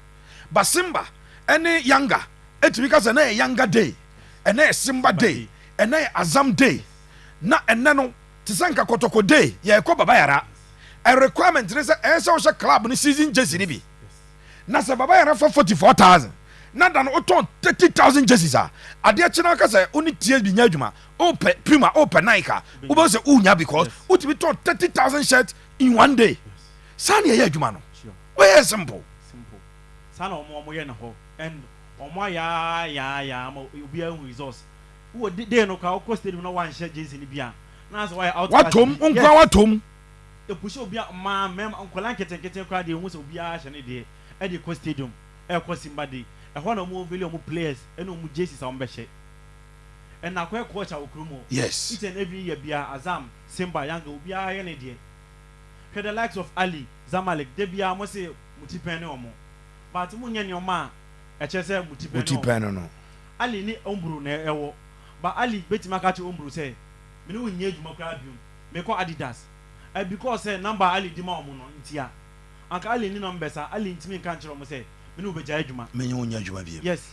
because of numbers Ali or numbers or commercial shows be across Africa ha even the now river Ali was shop wa oton jesi sure our restaurant now yeah our 20 jerseys na bi ho but jesi e bobo season jesi ni mai how do you expect your fans say obeshe jesi e dia ba park ni obi I dey bia say it keeps on happening we say ligi kakre bi na obi kofa design na ka ye ni jesi na oba na oton abontia na mo bu ofu say adentina obi abia mo design e ton abontia the name of Asante Kotoko we were mo de no mo nya mo making available for the fans to buy one nya na obi ye no no e pen ne kwan so e de ni jiska mo si watumra we ya dia nana we de monimu a mo hwe na mo nka wa Asante Kotoko 75 minutes substitutions aba na meka kyerɛ mo sɛ Dauda Saka a recover from saa waist injury na onyae no.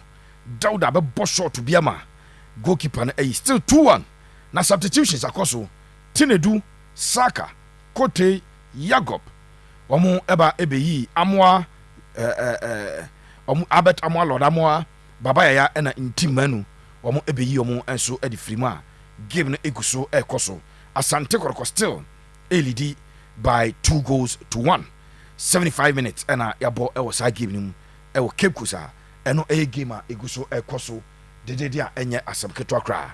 Eti kuro bia Asante Kotoko probably their last friendly game ɛwɔ pre-season mu no ɛna egu so a ɛkɔ so. Kotoko ɛwie game na so ɔmbɛba Kumasi sɛ Kotoko ɛbɛkɔ so a atena Cape na ɔma prepare ɛde akɔbɔ last game no whatever will happen yɛde wɔn nsɛm ɛbɛto dwa ɛnso ɛde ama Asante Kotoko akyitaafo no ɛnso ɛho sɛdeɛ esi ɛkɔ na yɛde ɛno ɛde aba. Blackstars stories no wɔ ha na yɛtwɛn Kotoko game no pa na wie ya na DJ yɛ switch ɛde awuram ɛwɔ the Blackstars of Ghana. Kabiru wahu accident ne pictures ni bi. Yeah, ma hu ka no. Nyame hwɛ nipa ba ka nso boa pa. Se yɛde nketewa yi bia. Ka na meka yi. Yɛde nketewa yi bia. Kazamre yɛ nyina yɛhyɛ tuntum. It's not a car because car tiny buama spring work nyina yi o. But still mpanyinfo me ansane de obi aniwa ne ho ɛka he. Utie voice na o video no na John Pencil. Was it hey fata now there was side the pan boy pa o hwe anya o. Won sanya hwe o se da bi. Mpanyinfo so mo nkɔ thorough medical check na ye hu se bibia da yi because nyame adma Thursday ɛna Ghana ɛne Angola ɛbɔ ɛwɔ Babayara.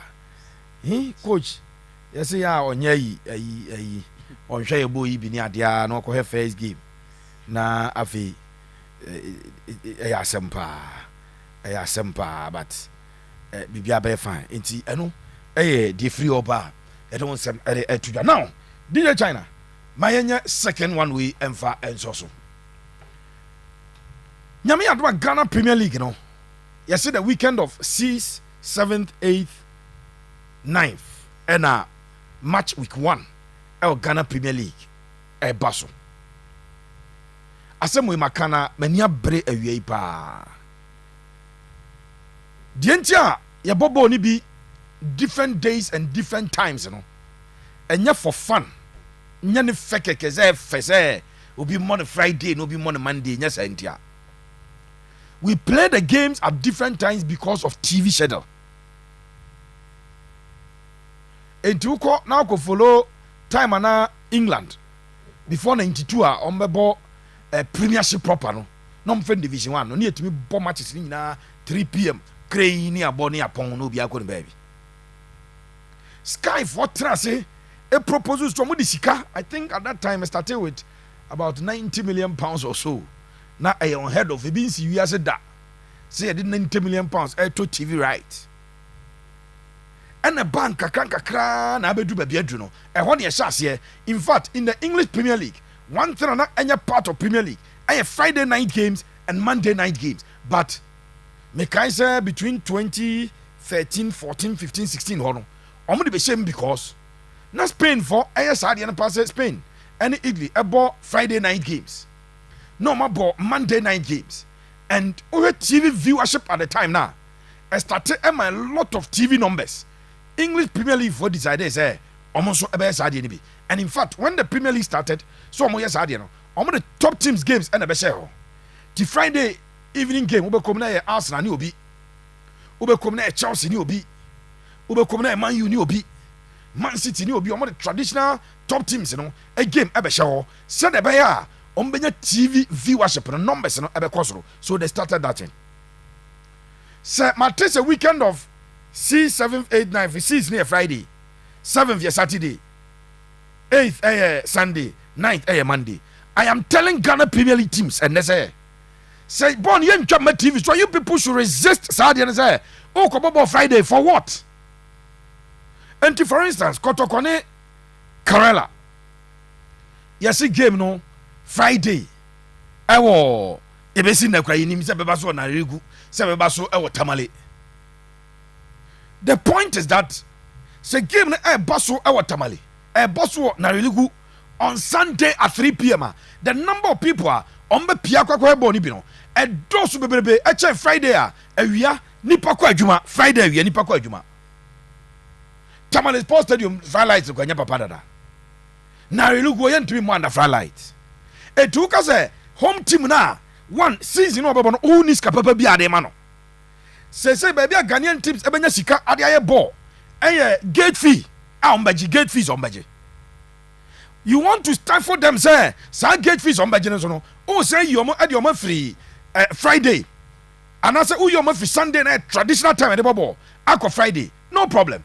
If the ball is going to be beam live on TV, I don't have a problem with that because and if they say at least your ball Friday game, Saturday game, Sunday game, Monday game, we can play at least 4 live games a week. Sunday no kwano, there be a certain mo pa mo de Kotoko ne has no. Ebe say evening. Na ma say ibako Sunday we no. So that you have 5 games out of about 8 or so games now. Yeah, ball a weekend be on TV live and no any danger ya did TV eba sponsors eba top ball. But se ball nya dia ye twa TV so ye tie ka say according to Dr. Randiabe or see the only say GBC for some per radio right omon ka so mo per TV right omon start times contract so wu omugusu e di ho nkomo me pa cho say if it's anything to go by. Now Karela near catch us about game no Friday. Tell the GFA that you will not play on Friday. But someone said the about game on Friday. Ask them. Somebody should give you enough reason. Obin Kenyan Sasama a title and fanchero. Makasa game never saw a TV show. You're born on Friday, I mean problem. You're born at 6 p.m. any problem. But say game and my TV show. Na game no.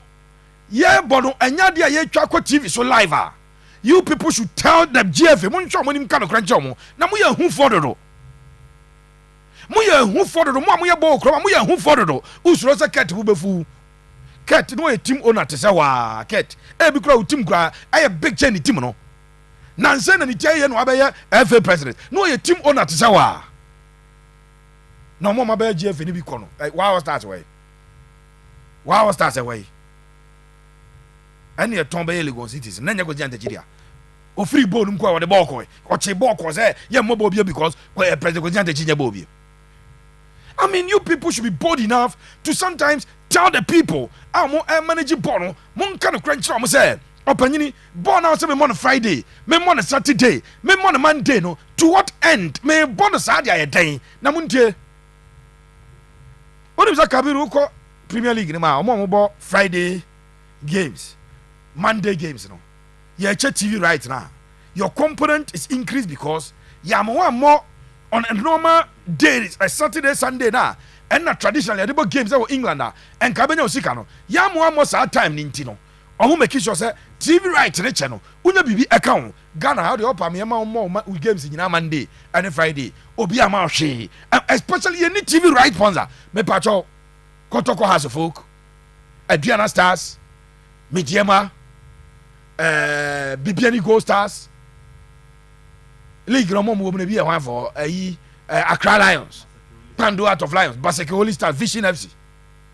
You people should tell the GFA won't catch a GFA for the say money TV right holder you need broadcast right holder all better matches ready ya any open born here on Friday you be born Sunday and any part me abehe mama chow say only Kotoko about Friday.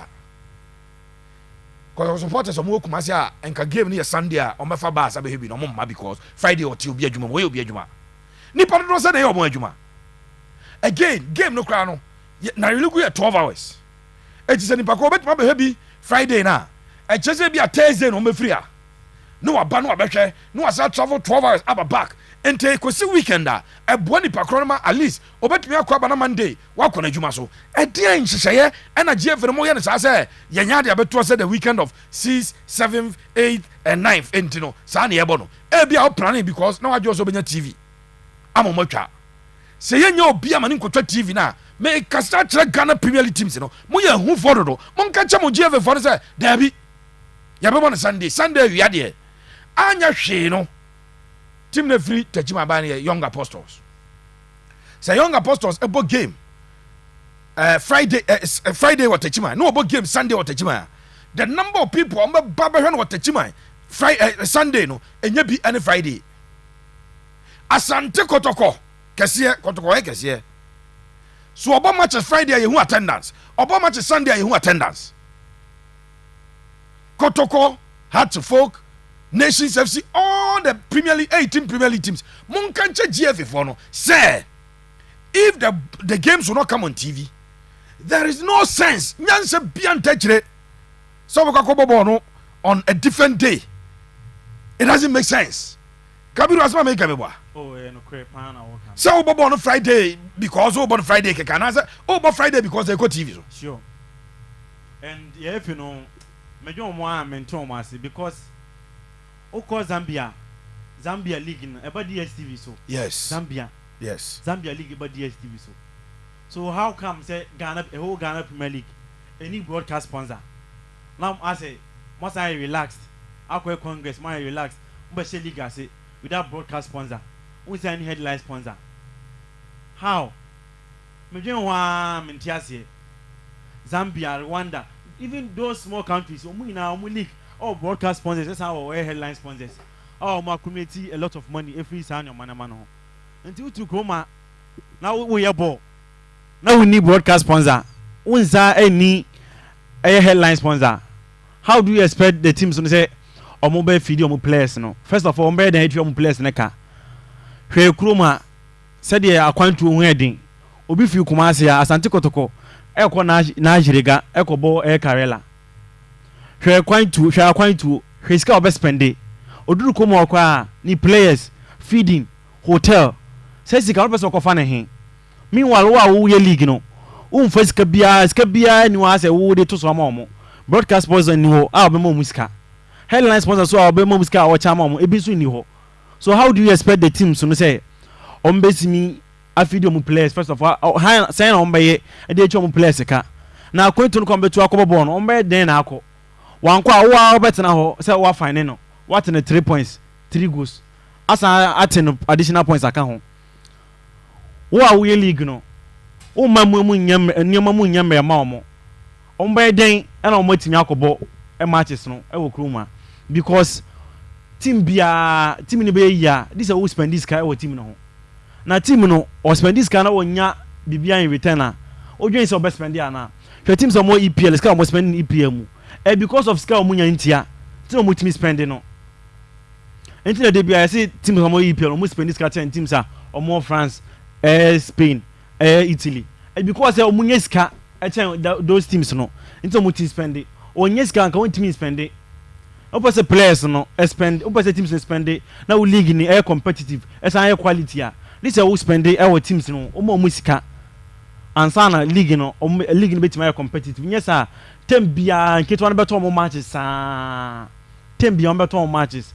enyesa dia enye this efi na pe kwan bi so opesika be she teams no enyesa dia enye kra yes Kabiru I don't know me that say Asante Kotoko and Vision FC 2-1 as we speak 2-1 the scoreline if we game them ever now about 87 minutes of the game played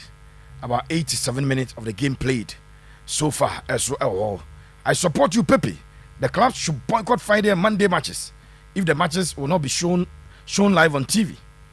In fact, so this will not happen in Kumasi in our second league match. We love you Pepe, more fire. Yes, Medasepa 80 Elder Quatin of Chronom Pentecost. Elder Quatin or Chronom Pentecost. And Odiwe at the Abreme Elha. Me dia tu drama a chief for no. Eno enye asempketo Asante Kotoko. A game no aka be 2-3 minutes. Na game no aba na wiye then Kotoko will be wrapping up. Kabiru Kotoko efa win we are. Na say omulusu one game. Yes. Pre-season to Mediema. Omo wini what the Democracy Cup nkanwa. Omo wini has Atta Academy, Rain Masters. Omo she Bibiani Gold Stars. And now it's a 5 wins. Last week then they draw and omo chema that small. 5 wins, 1 draw and 1 defeat. in 7 matches. Right, 5 wins, 1 draw, 1 defeat in 7 matches. That's a Kotoko. Also preseason, but I've said it's enough preseason enough. I will be just like I say. Obi winning the matches nyina ntie or buy or be show bia. And then enough so I be just like I say obi lose the matches nyina ntie nko ye mfa ma no. Yes. One my example of Man City. Chelsea. Preseason nko ye mfa Man City or buy no abegili. Chelsea so kwaje Premier League Asia tours bibi. Last season to Barcelona. Yes, Barca. In fact, almost Madrid Rafinha. Almost share throw bipa ma Madrid players na to mukasa. Yes. And na Madrid captain Dani Carvajal say he drew baby here. Madrid be adwuma. Yes. Ti Madrid winning El Clasico League no obusa kwanza okay. Say e kacha mu say drew baby here na be adwuma no. It is energy and so if we yes, easy for Seidu. Pepe, I'm watching live from UK. Milton Keynes. Good job. Thank you. I'll say the Kotoko GC issue is very interesting and it's very difficult to understand. Yeah, you tell you, Ntina, you not to Nadia, you tell you, better just now the baby season, you know.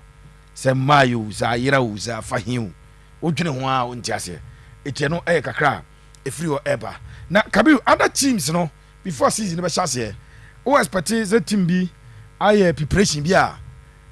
See, you're looking out for that particular team. Is there any team so but no the preparation why you're in the recruitment no on bet my hardware season Mediama. Okay. Yes. Okay, Mediama Waji League in Bida. And recently our Wabeji and coach now urgency say we're promoting or a technical director and all the Bruni coach, Abe any coach. Okay. And Mediama players, you know, most of them are more. Yeah. Ebi wo ho and almost additions abeka ho and almost former captain was abeka team no this season and almost obi ti say dia Usi Taylor waji go kin Ghana Premier League we muda almost quality players. Okay. And winning the league is nothing new to them. And even last season and so Samate's day no edu baby no muti but Champions League na mo ko boy no affect omo Champions League affect omo pa inti ha omo during the course in the how more focus on league, you know. And my last season on chom kaka. But this season, I only 2 competitions on mobile. FA Cup, any league, you know. And omukas on beti maji because first of all financially, you know, omo beti miaye, omo quality players, omo good coaching oho. And the players now cause who experience, omo a lot of experience. Omuka we na boma. And the fact they say Omaji League ni dano. And yet the mom make us on bit magic league. The answer on best stay focus. No why determine some bit magic. With these things, no more kabum, no more focus. With I determiner, I think say they can give a very stiff competition to Kotoko and Samatex. Make more competition. On between a more competition. And only teams I expect. Me so me tepe a you nations for only some coach no. The last 6 games are. Records no. The last 6 games are. Baby from Bechem yes, the from last 6 Bechem games. And yet last season what I say omoko share Samates e buy no. Afi no money omo e boso. Ono boja Samates na obeli. Samates boy afi you do last 8 games. Oja say fie kwa na obodro. Na obodro sa no otebasa. But afi omo aye a lot of recruitment about quality players young players omo sign omo no enyagro. And omo home form last season omo exhibit here no. E say omo be to so free omo pick home points na. A very difficult at the other teams. Yes. Say omo any nations about nations FC then Mediama of course Mediama had to full Kotoko teams that we expect say league na ba chance no. They will be in there fighting for everything our league in 90 minutes. And your ball still Kotoko LED by 2-1. Na ya 90 minutes na wie and akade referee and they toso.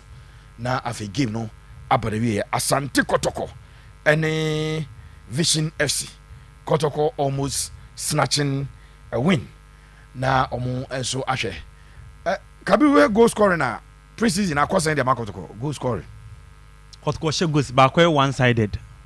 And I me worry as omo top teams no goals in flow be breeze. Omo and get one buy pa. Yes. But Mediema almost share one. Gold Stars almost share one. And in a vision almost share two. It has a goals in mice, but we expect Kotoko to average more than 2 goals per game this season. Yes, they are young Chemo. When season we know I said America now. Goals number. Amido akwa shebi. Sakara da be no obono no shebi. But someone so did the aka also shebi de ko. Yeah. But ko yes goals be dodo na beti gua na amoa. Yeah, I better. Which means say and that obeshia team obe decide say map strategy yin free mu no. Obe city low block, obe close those spaces na amoa na onya kwan no. Team obe bre. You find it difficult to score goals. Inti I was say the wingers no, attackers, midfielders no. Omo ina omo nkinya omo ho. Na omo mbo amoa in scoring goals no. At least 1 nti game amoa ehu so no. Enko ha Kotoko. Last season same happened to Kotoko. Tama na Mukwala I say most of goals di ma Kotoko. Games are Kotoko games are Mukwala ambo. We say Kotoko struggle to even score 1 goal. Yeah. Tell me kwa Gina Park no so ba unhu so. Na unhu so. Kotoko ntimi hye goal. Obesin eko Uganda national team na omba for those 2 games. Kotoko find it difficult to score goals. This season amu ehye. Sakara oda said I'm expecting him to score a lot of goals with Amido Akwa. Nti omu ina omo Kenya omo no mu hye goals no. Emwa abet amwa. Ene omo bench no so. Also omo so ehye bi ka ho. Cheba for ho. Yes. Or the goals beba. Yagobo ho. But Yagobo no me nche den hu ni yi. Yes, me nche den hu ni with time a wonya no. Me nche den hu ni but yan hwe going into the season. Say nyoma beti ma sesa. But Kotoko said make an in January. I was say team na ehye goals. And just goals near amoa kwa there be amoa kwa ye crew ma dia ba kwa akuti so mu ye pa say City deep low block pa ada ba kwa mon ye crew ma mu nim ye pa say map strategy yan player ba kun film omu nim ye into omu yes against Kotoko no mu ye amoa film Kotoko will find themselves wanting. Yeah. So I was say Kotoko goal na evenly distributed obi a timi hye bi say the be a ada amoa hu so no obi betimi a hye na putu Kotoko up no Kotoko to me winning games. Yes, Serebea Kotoko ebetimi enya options when it comes to goal scoring. Na enyoma akoyi ediama Asante Kotoko. Womu ebo boku no. Ma memfa ntudwa se uwram ewo Cape Kusa. Yes, game almost about to end. Tien confirm na fe yemra Blackstars. Isanse ye exclusives bebrebe. Ewo Blackstars ahye enra nwumre ebra ye sori nkonya so no ene ye de tudwa se coach atonsa ede afre abrante de Jonas Ajete former player ede ma Accra Great Olympics former player ede ema Brekum Chelsea se usiakan ede ma FC Basel ya tonsa ede afre no so no so emra emebo and former the Blackstars city Blackstars enkomo ewo ho coach Utuado that unfortunate accident no anya agrokura but nyame adom bibia edaboko enka ya ntia sempa ba bibia edaboko ewo ya enya sebketwa etimeba na mawuram ewo Blackstars camp na afeye de more afrio ede aba na ena edabai ena Sunday on okay na is a party organize omomo ingane de omaba o me ban ma be ho adwuma ede ma o eti Blackstars players arrival ye ba ho ne aye ho adwuma ede ama yen tiefo na enya sebketo akra ni nyina ne se the Blackstars of Ghana empanyfo de aba se Monday training ebekoso ewo Accra 5 p.m. open to the public. Tuesday training beba so baba 5 p.m. open to the public. Blackstars ever be drew Kumasi Tuesday afternoon. Yes, Tuesday and on baba ni nyina Trust Akoma 87.9 FM Trust Pepe Suarez channel on YouTube. Obena all the videos and bibia ise onya piano ya de ehon sem ebema ho so everywhere eno enye asem keto akra it confirmed Kotoko win game no by 2-1 over club and the division FC Asante Kotoko enya winner eno eye di frio eba confirmed ya don sem no e de ema now yanko Blackstars aso ye na China Masande we no e de aba we ni mo ho eti yanko Blackstars aso ye na yanya dwuma yewia ana yanya Asante Kotoko player ratings in the first on okay ɛne yɛn hyɛ ase goalkeeper Kamara sɛ wobɛnya no kwa na de ato so de ama me Kamara na deɛ tiɛ ne sɛ ɛnɛ Kamara mmɔden mɔ no na ɛwɔ soro paa ya na ɛyɛ me ya woka ne saa no nkɔfa dwom sɛ ɔmo yɛ propaganda deɛ tia Asare mekae time ana Asare ɛda na ne mmɔden mɔ wɔ soro a ne yɛ ka no mo yɛ propaganda deɛ tia Danlad time a Danlad mmɔden mɔ no pagya woka no mo yɛ propaganda deɛ tia deɛ ɔda mu no.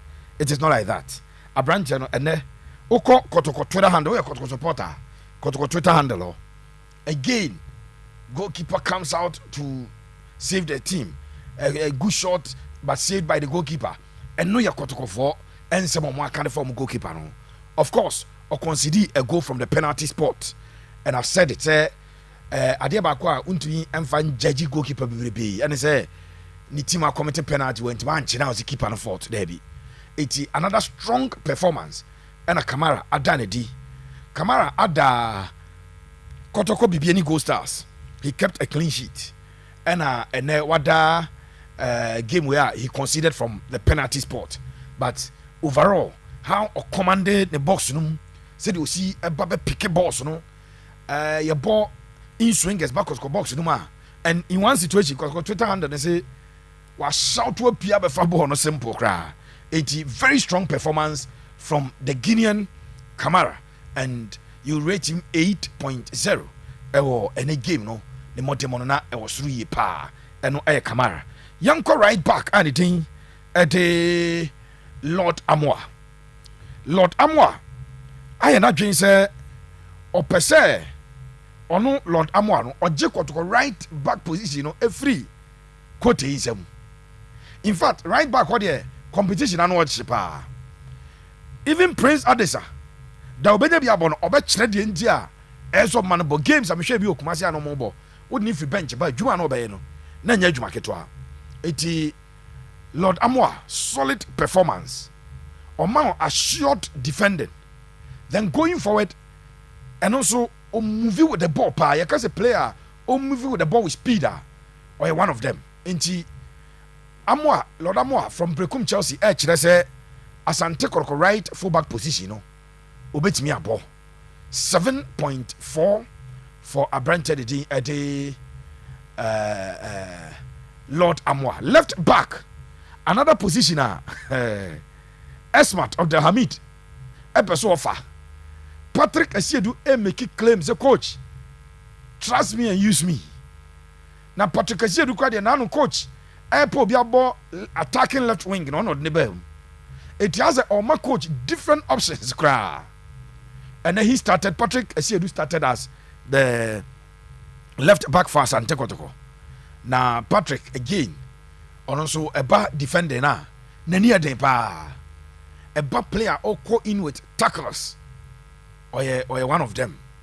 Say yan tom fire 9 ball obi the ball 2 bi ka 2 ball no ni nyina otumi ye it's a branch de Patrick Asiedu also gave a very good account of himself today in a game Kotoko winning 2-1 over Vision FC and a performance rating of 7.5 ebeko ediama Patrick Asiedu and so now young central defense and Kotoko coach Prosper Nate Ugum deploy Joseph Ablo and Samba Ndongani with Samba Ndongani as the captain for the game.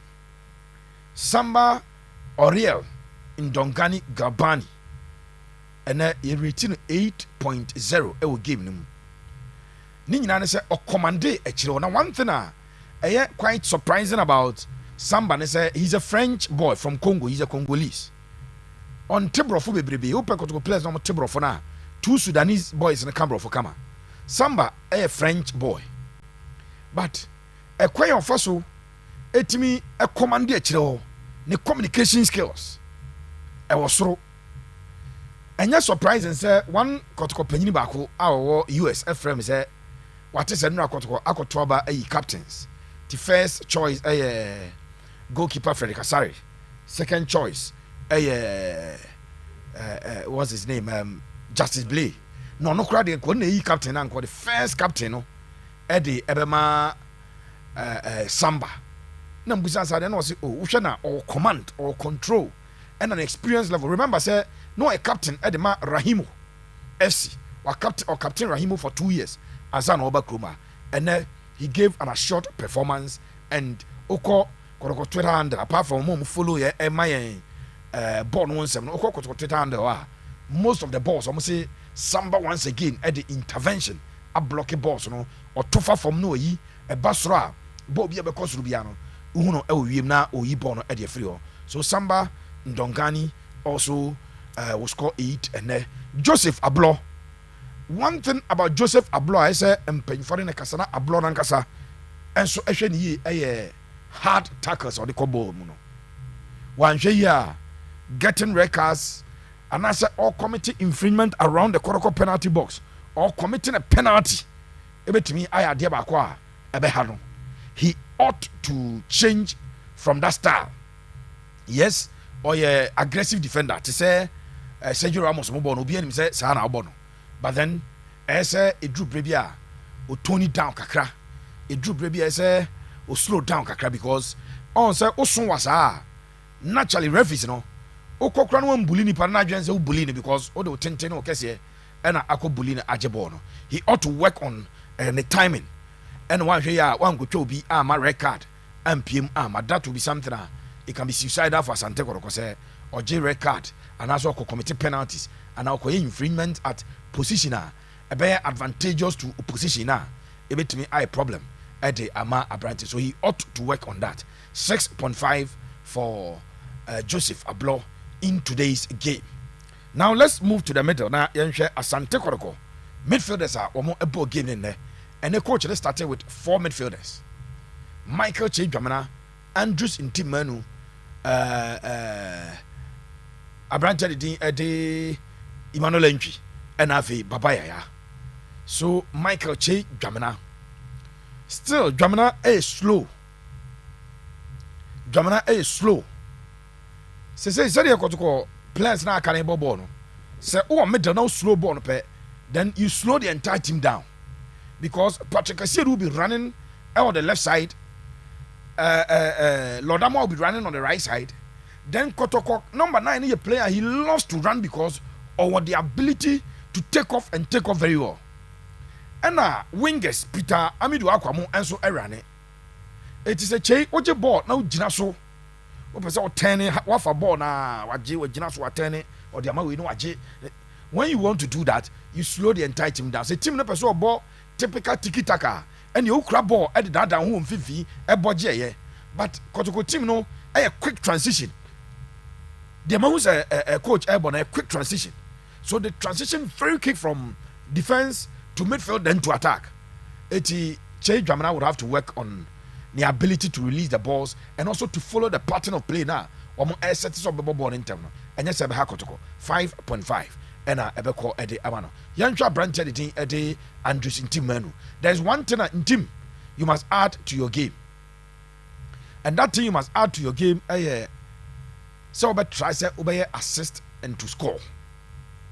Say position na upesa uboni number 8. And then number 8 are on adding goals and assists biano. Coach no enter you. It will call Liverpool team now. Omo bought Dominic Soboslai. No ma bo Alexis McAllister ko cheke Liverpool she goals no bozi free on eba odu oni chemo basa omo 8 and 10 omo supply assist na 7 and 11 di bia kan wingers eti intimanu ball no dey say generally your gameplay improve massively over last year there no improve, but as a key midfielder you must begin to add assists and goals to your game. So your midfielder about number 8 now the whole season. One assist, one goal. Obi ba be 2 because Abrante na only ne ball say no number 8 or no only Emmanuel Entry na be chabo. Emmanuel Entry over 10 goals involvement from Olympics in terms of goals and assists. Out the man last season as number 8 now Obana and you been on the last season. So you must begin to add that to your game so that the numbers will move for you. 6.0 for Andrews in team Manu. And then Baba Yaya row no na Baba Nshada huni row ni ye because Kotoko ebo for midfielders you expect say four midfielders no ɛsɛ obi act as a winger ɛwɔ mu nyɛ saa game no kwakoyɛ midfield and attack nkwa ɛsɛ na space abɛdɛm so Babaya Yaya was supposed to be playing as a left-sided winger and also on the left side of midfield. Enye difficult, enye easy role, very difficult to adapt. Players who me adapt no mo also. So we operate as a midfielder, either say right-sided midfielder and a winger no enye ade da form. Inti Baba did not play too well enye bebree but enye big games or boy because wa anya ade. 6.5 ebeko ediama Baba Yaya ewo ene game no. Emmanuel Entry once again a dictate play. Emmanuel Entry once again a direction of play. Hemfa na ball yem famfa. Hemfa na Kotoko. Emmo omo boss no emfamfa. All of that adia a branch editing ede Emmanuel Entry. Wono edema Asante Kotoko team no. O make sure say ball no ebe kan he's not just progressing the ball but he progressed with a lot of intelligence. Opejanity no hu ba bia 2 and 3 na run edru, wo hu ba bia 11 and 7 edru, wo hu ba bia number 10 and number 9 no no amasa inside pass no.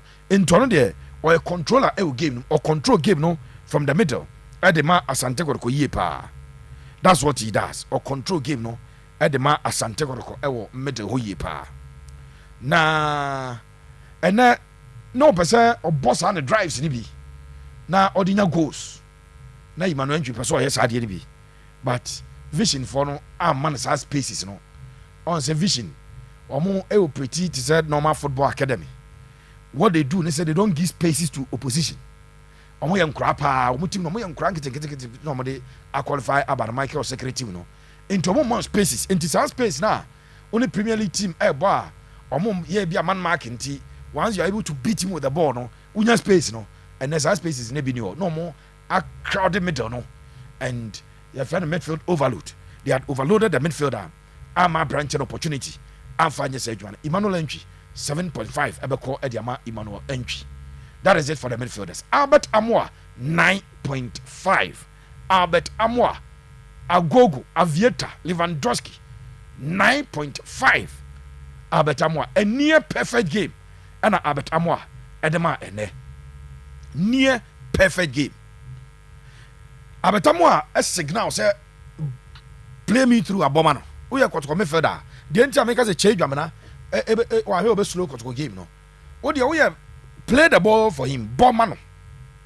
Speed in there, don't worry, he will go. And a hard tackle say opponents ni twa na only problem you twa no no sorry. Now there's one penalty be kura or medium game or she one sorry to revenue who's there or our de amano. Enti Aviator 9.5 and then one of the best games for body Asante Kotoko. Wabo we be editia Rain Masters and Atta Academy. You find some young cra. But this is a Premier League opposition and a branch in Asia. And the ability to say Oshiriko through the book control ball on what? But one day now we a defender you underrate teams a ball cost into Memphis. Oshiri in the book control ball the bathroom. Albert Amoa did extremely well today and or the highest rated player on Kotoko's side today 9.5 and I echo Ediama Albert Amoa. Peter Amidu Akwa makaze as a Peter minim say bra but Peter untimi mrezo no kwase the season no kwansha se no abre and the season has 34 games. Peter, this is your season where you must play and let people know say a banner strength man no yes under 20 no you never nwan under 20 no mko training 3 days yes after am training bi enya hwe you must be aiming bigger because the course Celta Vigo ni am frɛ no kra but when you Celta Vigo eko Deportivo play your cover area am frɛ national team do cover area you must be aiming bigger things this season. And one thing about Sadio Mane who be na bem no assist and goals your goals contribution and then teams like saying na wingers and contribute 2 goals who Phil Foden on your striker or on the wings or contribute 2 goals and assists. In Tessa Peter Amidu Akwa who contribute 2 goals and assists this season at the Asante Kotoko. Not a bad outing but not an excellent outing also. 7 for Peter Amidu Akwa where Asante Kotoko players and Prosper Nate Ogum Ediomuchine Muno ratings Prosper and rating by 6.5, and there's a special reason for that. Omo free bench by no, I'm a boy a lot of minutes into tini do any omo makani no. We will not read them for the purposes of any discussion. No, we will not read them. We Asante Kotoko. I share idea if you so a buyer. I don't know. I idea abetamo de as a fan spirit na farin. Yes, one shall say, pan, what shall say, and sell me kind no. Play be a preseason ubanyani no. Way into the season no. You won't fumble. Yeah. O say ba kumi no ka only say third one ba ubetimashe. And eventually ubeshe. So it's very good for him. And a good for him, a very good for Kotoko. Yeah. Because Washama Kotoko. Yeah. And it will aid the team to go higher. So it's very good for him. Right. Young Ram, our Blackstars, I share here. Now, may Shasha free captain for the Blackstars of Ghana. Hey, Mamika's a stand in captain. Now, so officially, a new captain free the days, but team is here in Fanny BME. And then Uram, our UK. On the Adika, catch us the contingent from UK, no more. But sounds a captain who went on a penya on the head down the bedomano. And to already at the Thomas Day party and the party and two other players. And Omukoshia, I am very sure, sir, on their way to Ghana, no, Omo prepare at the Abbey PM or Ghana. Yeah, sure, when him said Nanumre, at Chapa, China, and Papa. Nese Emranchen Ababidru. And to inform Antoine Salom Semenyo of Bournemouth. 3 games, 2 goals for Antoine Semenyo. 1 assist. Into 3 goals involvement in 3 games. 3 goals involvement in 3 games. Inform Antoine Semenyo. And one and Capito ACI Sanso and Brandon Thomas Asante. And so any Capito ACI and then yasam ketwa kra enti Thomas Party ena one sa emrante no enso ehia mu a migiri ye pa se omo prepare abagana eno no na unim se yes this is the video enti we bra omo chia capito no unze di kana minim bakro omo chia no aha eli hu se capito ni enti we Thomas Party and we branted at the Brandon Thomas Asante and afe so Antoine Salom Semenyo and womu Asia Capito omone Capito edin komo na Capito achia omo nsem omo prepare e dia bagana enra ekwan a Leicester City efa so enya omo go no na enya agrokura branted di fatai isaku masa what dani akwane na akwane ni hwe ba bi kra etu hwe the English contingent omo mo fi England bana Amto Fatai Isaku and Jordan Ayew from Leicester City omo mienu eba then Thomas Partey Arsenal, Brandon Thomas Asante Coventry City, Bournemouth the Semenyo enso eba ya enye asem ketwa kra uram ewo wa yes Jojo Wallacott enso eba enya asem ketwa yes Jojo Wallacott enso eba ya enye asem ketwa kra na Wallacott oka video no ona na di animu no eminim se matwoma bi o okay Jojo Wallacott okay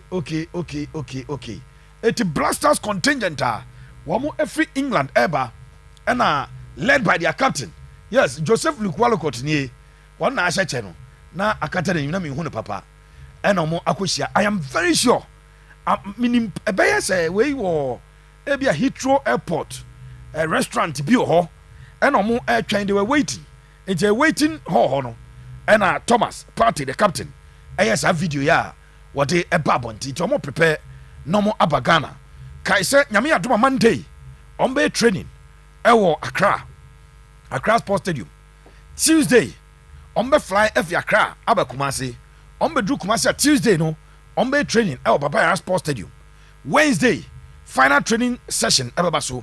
Thursday na the game no enso abaso a eno enya asem keto akra we eye Blackstars players ya omo UK na me sure kra say China check your source no e bi kra be senya omo san kra ebi abeka ho so mo nyina be for one flight there me sure say ebi eba beka ho omo ball enura no dɔɔso meboa enura sɛ most of the games no ɛba so enura nti ɔmo prepare na wɔnom aba na other players ni nyinaa abɛka ho ama Blackstars ayɛ ready for side game na ɛba so on Thursday no eti so far from England your contingent na efiri hɔ ɛba no sɛ de maka no English contingent na no wɔhyɛ paa because as a players no more efi England ɛna ɛba abɛpiem abɛbɔ ɛde ama the Blackstars of Ghana we mo ɛyɛ Thomas Partey meeting up with those guys na wɔn edi nkɔmɔ or of course Capito the ohun boys na on say China mama video ni bi mu say Thomas Asante na ɔde nsa to n'akyi na wakyia Capito na we so abɛkyia yes wɔn senior man tiɛ sɛ ɔkyia no ɔde ne respect ɛde ɛma no on say Semenyo na ba first ɛna ɔkyia yɛ ya wakyia ɛna Asante zuni ɔno nso akyia na Brandon uhu na we dindin yɛ sɛ yɛ ɔyɛ concert wɔ pa na nyagoro yɛ so otimi yi nsɛmkwa pa wɔ a ɛno ɛnya asɛm ketewa so these are the 4 players ya capture omo ya cameras a spot omo in the video ya omo ewo Heathrow airport na omo they were about to plane to Ghana it from Heathrow to Kotoko international airport omo eba abepiem me sure so medu airport no arrangement order that GF no e dey sa omo black van no kwakọ omo straight to their hotel then they go and wait now omo atwe omo enuamo maka omo beka omo a Monday no be training wa Accra Tuesday omo eba Kumasi all will be set for the Blackstars game eno enso every oba enye asem keto akwati no eno eye de eche eno no na Kabiru wo hwe Capito ene ne boys so musi fraternize as a oneness unity e team nimba o. Yes, I will say a unity because team I know Mukobon, I'm a very solid team. Yes. Omo last 5 matches, I consider only 4 goals. Actually 13. Hey. Yes. Angola. Yes. Parancras Negras. Of Angola. Last 5. Omo yes. 13. I consider 4. Say be obone ASEAN na ebo na. No, omo bo Namibia. And ye na young Namibia from AFCON na ba, ye hu Namibia. Say the performance it yeah. Omo bo Cameroon. Hey. Played 1-1 against Cameroon. Omo Cameroon bo 1-1. Yes. Omo bo Seychelles home. Omo bo nketo omo bo mpemfoni na wo. Okay. Yes. So omo a very competitive side. And I am so okay players now coming into this match no. Your players no goals name massa. Yeah. Yes. The only exception now because Oshe goals no. Ebe Antoine Semenyo with that 2 goals 1 assist no. But Nike Williams he's here to score this season. Jordan Ayew Oshe ba kon EFL no. EFL yes. But EPL Lancaster when share go and me say na me surprise because on one cause EPL Lancaster official say boy Oshe 37 goals. 37 yes. Yes, in me surprise. Fatau Isaku here to score by assist. Assist. Who do so anka ni dane so no. Coach our by Lepetegi was assistant rule e West Ham. As na ba chire kakra. Yes, Tamai na very difficult for him to score even provide assist. On ben penalty box and said the last year no ben penalty box no. This season on more attack here mostly ono na equity with na West Ham. Goes yes on the wings na Pakweta mum aba yes. Ano baby ano ujirigina. It's very difficult for him to score and assist and I'm only praying say eno enko affecting the game I didn't know Ghana Blasters no. Yeah. Because Osha Ghana JCA or yeah, they was 11 goals in 34 matches. Yeah. Which is good for a midfielder. Yeah, so it's very good for him. Now it's an English contingent. Na miro efikami Kudus Frimo. Yes. Eti Partey, Brandon Asante, Walcott, Kudus, Semenyo, yes. Jordan, Isaku. Yes. Nanka force and wanka 8 in every England eba. Yes. It is 7 players and our coach invite you from England and sure. 7. Yes. Wow, that's good. And as I'm saying, you know, to say, I'm sure say from time to time, say Capito, yeah, Partey will be my friend from after games. Congratulating no more ding come na Sanyo man air koso. It's Blackstars players na arrival. Omo shase yeah omo air fly abaway 4 players are omo fly every UK aba Ghana. And yenya sa exclusive video na yade ema etie for Akoma 87 Paran FM any Pepe Strides channel or YouTube channel de free ho buy it on some tudwa. Now ye ba coach 3 coaches of Blackstars any asamanka two omo no nyasem papa kra we de ye now but nyame ade ho afofie but Pepe now my something little Angola team no. Yes. And as a hu kakra o. Yes, hu kakra. Because Osha omo keeper na for instance a very experienced goalkeeper. We did 30 years. And 5 matches are Wadama Angola and we conceded 4. Oshe Omoichera, Omo Obi to say Bastos Gwisanga.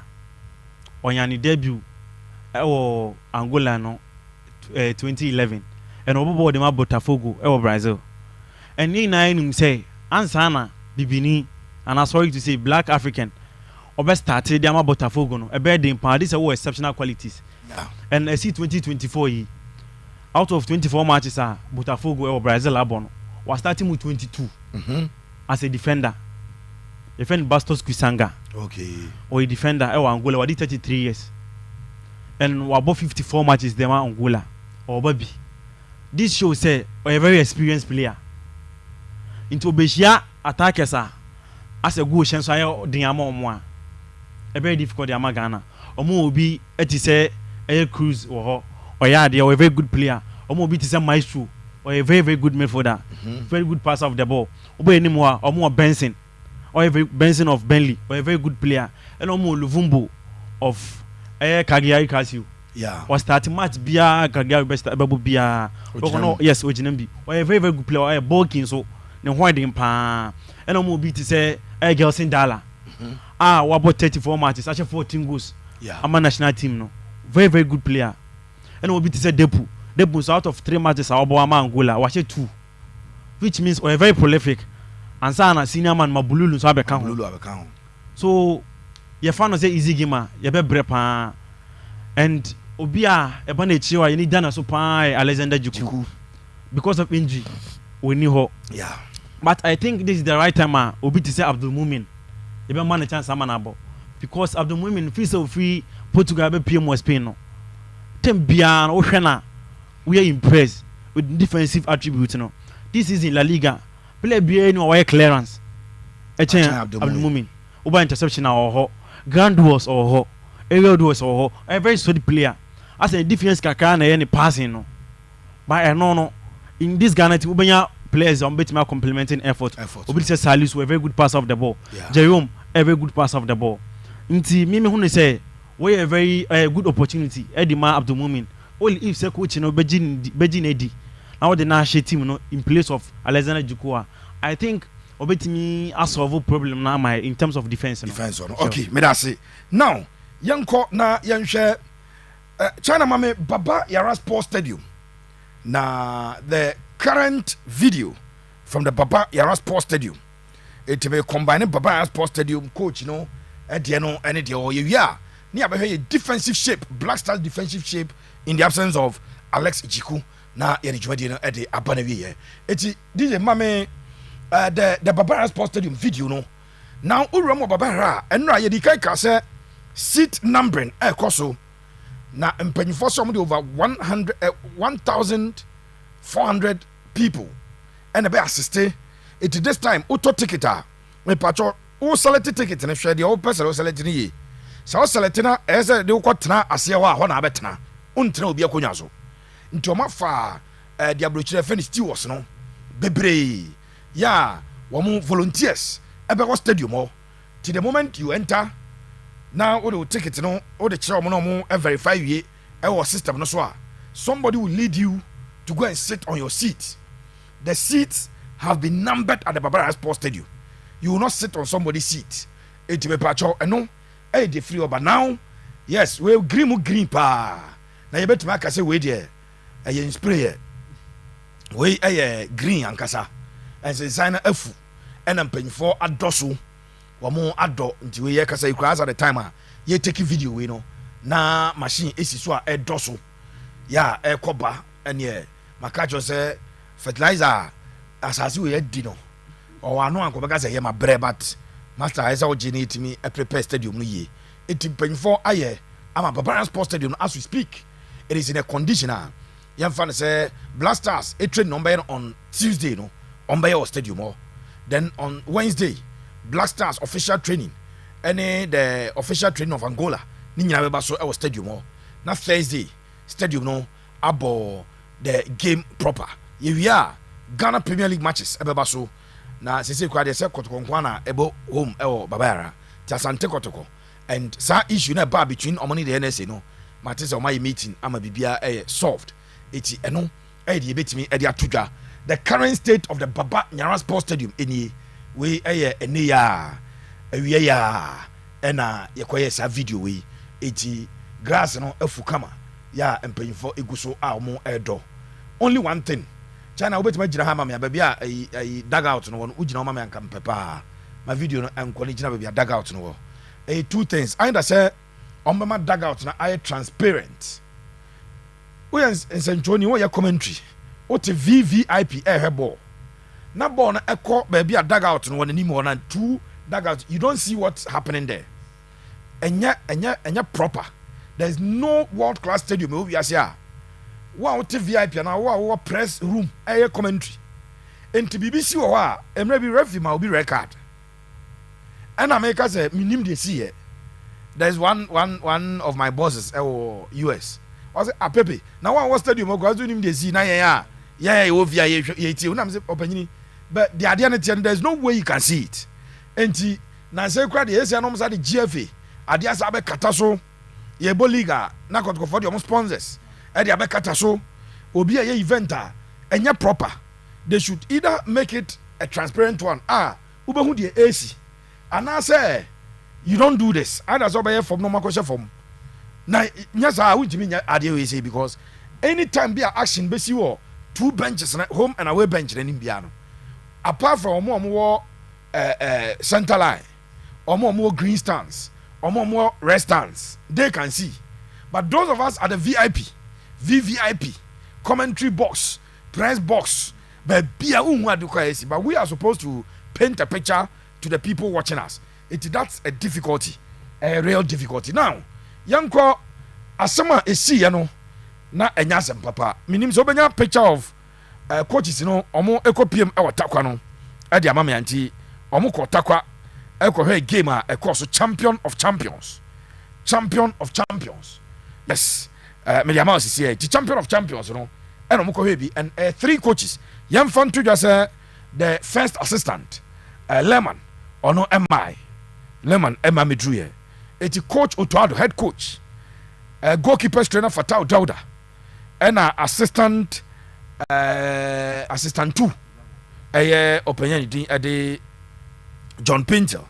Omo ene ko pie mu ekwohwe game ni bi e wo Takwa TNA Stadium. It was between Samates and Nswatraman, champion of champions, and Samates we win by goal to nil. So after the game, and I'm paying for returning akopim na from the route no more Kotoko in terms of the flight. If you cry Kotoko and on the car if we Takwa about Takwa because we Takwa highway and an accident is and so I'm very certain in my mind say no more Kotoko for flight akwa na accident no ehu pa enye kwa de mi hwe pa wo mi phone yi absorbers spring hub na bubu absorbers na bubu spring yi ade friend say link na bu bibia waka na se obi ebu be bia bu etu afiri ho and ye de aseda e de ma otwedi ampo nyankopon China mame ka no image no ewo page no so enye nyame ene fafia eka enya asempapa kwati we Fatau Dauda and on na tisa side no and from what we are hearing you say obi na veer off on the lane and no face omo enti senye se omo driver no letter and kebe head on collision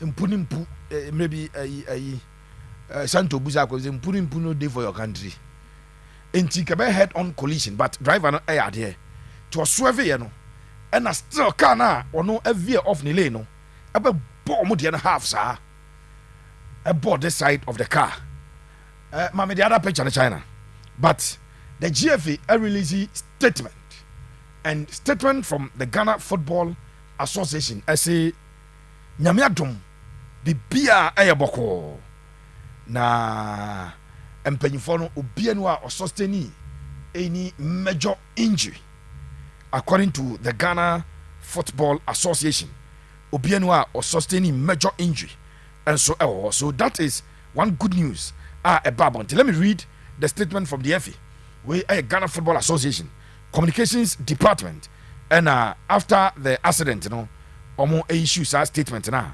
mame enkan enfama ye for purposes of clarity na yenkan enfama etiefo no na obia ehu se the city, especially for those of you munya hu how severe the accident was no yentwa emfonyine enkyere mu yie pa anti pictures in the mohu bi na GF statement womo edeba abonten after the accident, and GF edit sa statement eba abonten, and I'll read it. I'll say the Ghana Football Association wishes to inform the general public that members of Blackstars technical team were involved in a road accident earlier today while returning from Takwa. The team had been on an official assignment observing the Champion of Champions clash between FC Samatex 1996 and Insuatramai FC. The vehicle carrying head coach Otuado, assistant coach John Penzel, and goalkeepers trainer Fatau Dauda, a Land Cruiser with registration number GR 6521-21, avoided a head-on collision with a pickup truck which veered off into its lane with some damage to the vehicle. We are happy to report that all three members of the technical team are in stable condition and will undergo further medical assessment as a precautionary measure upon their return to Accra. We are confident that the technical team will be in good shape and ready to lead the Blackstars in the upcoming AFCON qualifiers against Angola and Niger. We appreciate the concerns shown by the public and ask for your continued support and prayers as we prepare for these important matches. Signed, Communications Department, Ghana Football Association. And the good news, and it's a coach, and an assistant, Obianiwa, and who I can't hear accident. Can't hear any of the actual I say papa. But the most important thing is life, which yanya casualty be also Kabiru. I mean, because one can word, yeah, and it's under Yamias say, Obo Mohoba free South because Sir Bibi Kotoya, Uncle Yin and Tia. Yes, yes, yes. Yamina Dana, so about mobile. But I said, I can't Elia say, Omako medical check, and I need here because, of course, Utimia internal bleeding. Accident to be seen what you was actually. Yeah, no one internal bleeding. Yes, so I was almost no more thorough medical examination. And I say, I'm Pabian to more, and Sana, the old in Imbiana, or Mutimai. Right, it's the few air banono. Yam final one, na afi yadi Jumadine SC. Blackstars defensive shape. How will it look like? With all the changes Abba squad numdada. And injury to Alexander Jikuno. How will the Blackstars defense look like going into the game? Yane Angola and Niger ebebono. Yen name sir. Center backs a coach ni invite you mono de our experience pa oye commander Alexander Jiku having played some 31 games for the Blackstars since 2020 your friend or started so with Bobby no wabe a mainstay of the Blackstars na kaisa Blackstars no anka no Baba Rahman left back na right back no before you ever call up crown right back okay, so Dennis Odoy eba be Bobby. Yes, Odoy ebe Bobby. Na central defense no Amate na Jiku aka. Yes. I clear say post AFCON 2023 about 2024 no Amate is not coming back to the Blackstars again. Baba Rahman is not coming back to the Blackstars again. And when you also say nano ba ye huru nti ne bonto ne yam. Okay. Yeah, ono kwa yem peso Baba Rahman kwa de onu so bebribi. Nti Baba now a chese Jiku and ye the most experienced. Oshe players from na left backs no Gideon Mensah was experienced but we pray our ma. Eti am I frɛ Kingsley Schindler. No problem Anan no problem. Kingsley Schindler no. Yes. Or right wing or right back. or a right back. Or a right winger, call the team or a right Some of the winger. boys are winger on. On your defender. Okay. So many Mentias as a acquisition as a ball as a right back. Yes. Our Ghana. But for a right winger, Mentias say or the Naka defense. Mentias on the ball a wing backs. It's out the ball to me, Bopa, born as a wing backer. I don't know who you or Lamb to into wait me. The only one left back. Yes, into injury or ho. And a suspension or wait magic card. Yeah. Now I may see the next game. Now we need left back. This is Oko Salus as a left back. Which it will cost the team. Until me majon Mentias. Right. And the Ocean Blackstars defense now. And yes, shape never fano. And they say team near friend. Kingsley Schindler. And Anan. And Afe Oko right side. Alidu and Tariq. Then central defense no. Nanka ye Jiku, Salisu, Abdelmomen, Jerome. Eno any. And a Jikua, they are body no pan experience woman no. Aquacopra. It how will coach Otoado and the technical team. Ebe shape up Blackstars defense no. Ebra ye both two important qualifiers. Right back on between Alidu and Tariq Obiawo ne high and any lows. A Dufa branch did Tariqa say young go forward. The main asset.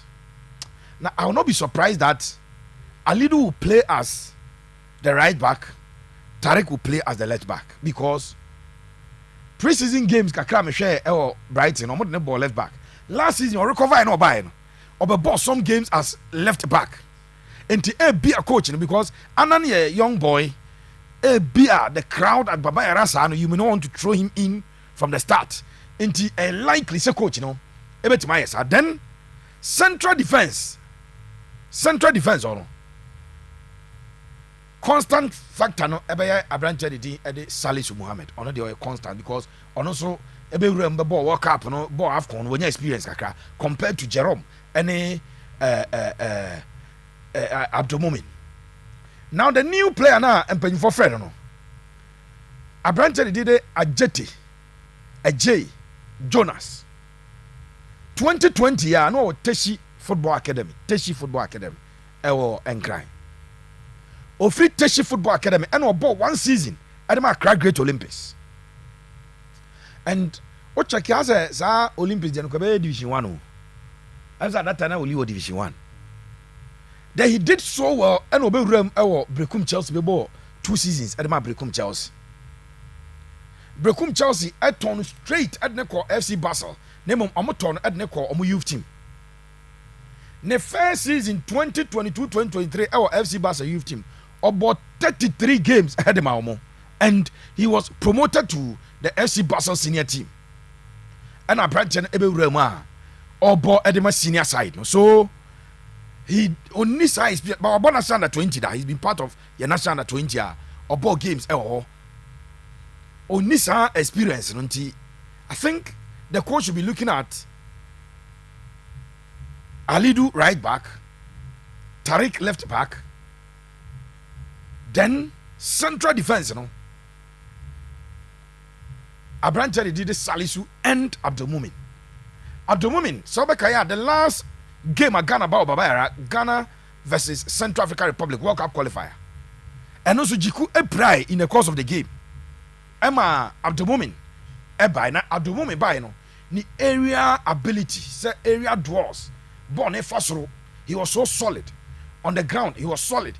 Again, or or passing range, the ability to pass, and also Oyekakra Edemaya El Babara.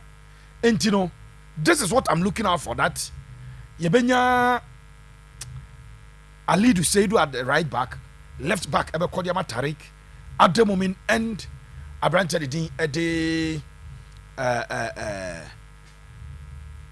Muhammad Salisu. Minim say Kabiru different idea or cast as well. You shape because you have a problem. Sure. Baba Rahman more experience, Amate more experience, and it need any obium. Jikuna here the commander on also pra. It is shaping up the defense should be something a coach and I say or particular about it because say I'm sure you shaping up your defense here going into a game what can the threat Angola for a posi at the So we need a strong defense to face them, and this is how do you want the setup to be a defense? Me no be ya adwen pa because national team feel say to other band is can come in. 4 matches are boni na ya consider goals. Yeah. And I consider 8 goals in those 4 matches, which means every match be a average of 2. Yes. And I also she attack and the last 5 matches so 13. One Baba ya crowd the last game you consider 3. You Central Africa Republic. I want a fortress no, you consider 3. So going into this game no. One show defense ni ya who go share experienced attackers. So they make a we say girls in dollar. They put my blue who be beer in terms of football. Elbow, yeah. EPL mo ko bida. Yeah. So who for average defenders be average ni ma obe bully omo. Ashe omo.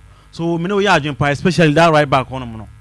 Lam to kobo wanka ebe ha me because say oba ko share girls in dollar. And girls in dollar obi a were very swift. Osane me tripa was our pace. Yeah. Lampton so na him say Lamptey we attacking minded too much. Okwa na recovery ni bad problem. Yes. And Angola born na mo bono.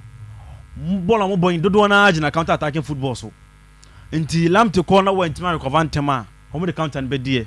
But obi te say Sedu ye na yenim say Adeba kon ya de on pa the defensive ability. Yes, on also defensive or number 1. Or number 1. The offensive attribute. Sure. And or exhibit team against Portugal. Yeah. Not any team than Portugal. Game, yes. Ghana Portugal World Cup 2022 World Cup no. Sure. That was the best outing for Ghana ever Blackstars JC. Or exhibit in the defensive ability my who say ampa. This guy is very good defensively. And French League who against Mbappe the likes yes. Game yes. We saw how it fed. We na who the ultimate boy yes. And also sir I agree with you, totally agree with you. With defensive shape now I agree with you. And with this defensive shape no me who say you go concession as better. Okay. Yes, because Ubenya Abdul Mumin, Ubenya Alidu from the right, Ubenya Salisu, Ubenya Lamptey. Yeah.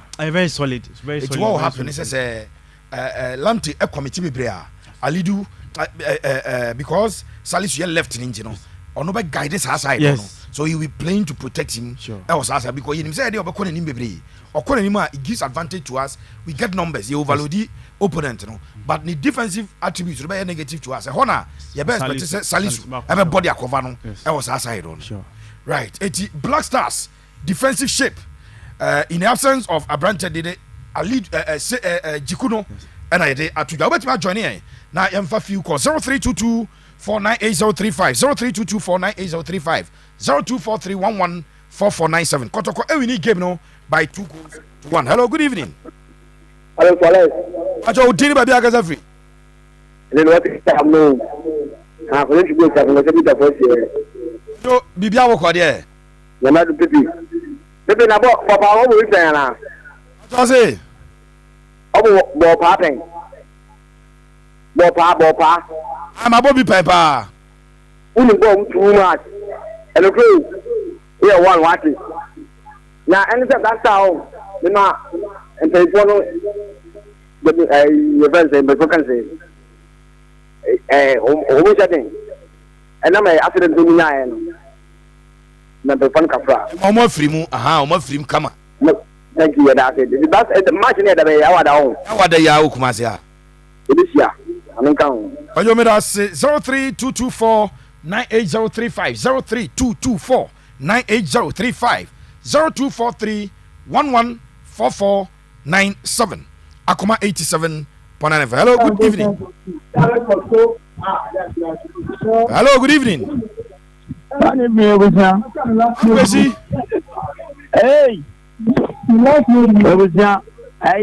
I party out in the bay area. Nana is saying, no. Let the ask the said the upon walk cafe. Now walk up on Colana, my age is here. And that's so my fear you by no one any minute. Oh, the enemy, but what I idea. What the team I should say, and for that 1 penny for. But I say, oh, we are Birmingham number 6. Oh, Tangane, oh, you woman in an 10 year. Oh, and you say, oh, that's what we say, oh, Mamma, oh, my idea. Oh, that's when you dare know every one quantity. When you got out some and open. I'm going to see what I say. Hello, good evening. Hello, good evening. Pacho, dini baby agaza free. The lady out of Kazafi South. Pacho meet you. Kotoko team the coach no Ogumi woni e mo de mo na form on peja no yi. Ai. O say the ni kwa so team dia across. O do we take good. Mo de mo no on peja. Bedase, hello, good evening. Pacho Poku at Tonsu Market. Tonsu Market this year ko you ko Tonsu Market center but for the sale of that's all mu yaduma. Almost possible from Juara to Juara and James Nakaka Moka and another Crabio Commercial and also Lantern Mother Bomb Coburn. And yes, if you are maybe a mobile fee, if you are one part of what you say, the main common room, she is actually league now in the other side. And I'm sure Baba has president, you know, in the Penny when you make me, yes. No money, and you're paying for the video, bro. We are bro, papa. Pacho, say hello, good evening. Hello, good evening. More fire. Oh, one tie. And you make a faculty of Greg Johnson. I'm pure bone tie. Oh, but I say, and they are dancing.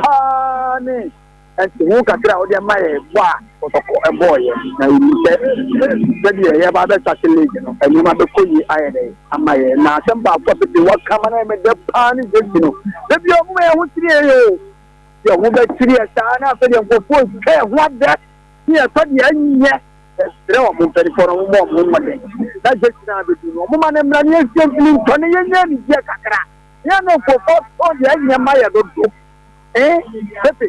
Na Mr. Bakwa minister kwa benche na wo bekasa e Transfer na ate anya papa Mr. no abranche no wo ganu ye pa ke so pa ke woni mi nyansa sene dem pani fo no I'm pure bone tie na dwen nche no. Hello, good evening.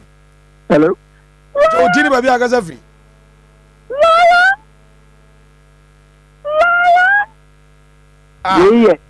Yeah. Say obedi. Abetia say na madam here. Obia ho obia so chia. Ere ya me asienti. Na ko pon chia. Me follow YouTube no. Pepe Suare. More fire. Now the American say team bia or start season bia or pre-season no. The squad na say by now we da. Na in team na no ne gamna no first part dey no hu mu me dey ni exceptionality we in team na no ni mu. What's the McTominay of Manchester United? You the before up squad, but on your squad player didn't start the game. You didn't say what one man exceptional be. Who didn't want to say? What could you do? What could you scratch a cracker to do? My name was only team in jelly. What now? Episode now after this season, nothing. Team new Muswa. Not for you to not for creative problem. Me transfer Panasam, but it's gonna be not so I did too much. I think now offer Sina didn't come. No new team anymore. Say be do an affair. Team imagine na after ko party go be team mana. Asam na kan no na kan o.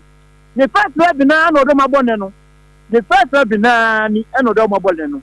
Enti na analyst ne ka say enya no obe yusu tinedu. O yusu tinedu dia. Jamna ni tinedu no. Eno no pe so yusu. Omo ya dia an ko fa ta tin omo ya dia an ko fa ni on ko fa tinedu ma o. Eti o onye ni ye. Afen so ye get no ma atedo. Ye pe bia to ye nya bi nto adan. Oh. Say obedi say hello, good evening. Hello, good evening, Pepe. Pacho udini baby agaza free. Pacho Ramsey na Charles Assembly na me do. Ramsey me chia, say omo ye dey. Go tiemu pa me so fro na o chia mo. Hello Ramsey. Pepe. Ramsey, say omo ye. Me Pacho yakopa do pa ya. Ada bia ya, wadwe nche na o che me pepa but ya me mfa atemdidie nka but kan wasem why? Me Pacho Pepe ma tepa. Pepe. Na calf na last time catch us calf now come straight calf sen ko ma Blackstars sen ko bo oji na se Moloko me kai nke be boy pa because Ghana hana kata no you gini wa won tiate on say do Blackstars there on say you ma ko pack ni ye on say ko on say na see as be ta say enti ya na me nim say calf ya oji ska free Ghana for hold the deal boy na ki ya say ko bola we na ki esu anya answer the next time you find my rent and assistance because Ghana properties say and are telling in a Osha Tamalia say stadium be any bimo Sinyaso Collection Papin in our say in the stadium Papa Ben Pan or Ghana ha most of the rent and Kumata and Kotoko so under Mekachino say Ogum Omwai because me shane tax now Bonina formation Bonia MY Pepe Mr. Who's that paying for Kiaso Kumjalo Paisa buy some paying for aka manual to me say be a statistic na buy fa Oguma Katalema Shana Yene Ogum fa nti Yago boy sham wa Pepe that be am the empire me bonne say Shana Manje blood da in fact Juma mo bono bia respect mo pa Shana mama mo respect ama from da hello good evening. Hello, last caller. Who did Baby Agazafi? Because I feel good to be here. Who did this opening?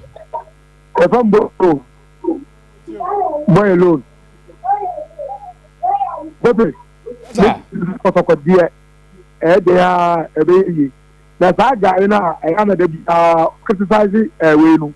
And I'm one that because it's you for another Thursday, I want to be piano with him, Papa. With himself for Kobe. Let us say hello, good evening. Good evening. Pacho, did Baby Agazafi? The information center. I just want to say. Pacho, you That's a bunch of Kura or to a team of Papa. Yadao.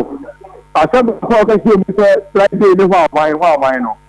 Too much a share, I said, one more soon, no, the moon to me, Catamono. And yes, no, boy, I will and just here, when I did the super account, and this is the one is the other, no more than that. Now it's the other one. That's your opinion. Hello, last caller. Now, young call, Brenna up on crying sorry so. Na dia ka atos nyame adma channel pa at exactly 6:30 e wo Ghana koma no so ya de good morning sports no beba awia e was penny better. Hello, good morning. Yeah, good evening. Good evening, Barry. Didn't Baby Agazafi? The Grand Quabrabo Bianca Abinchi Market.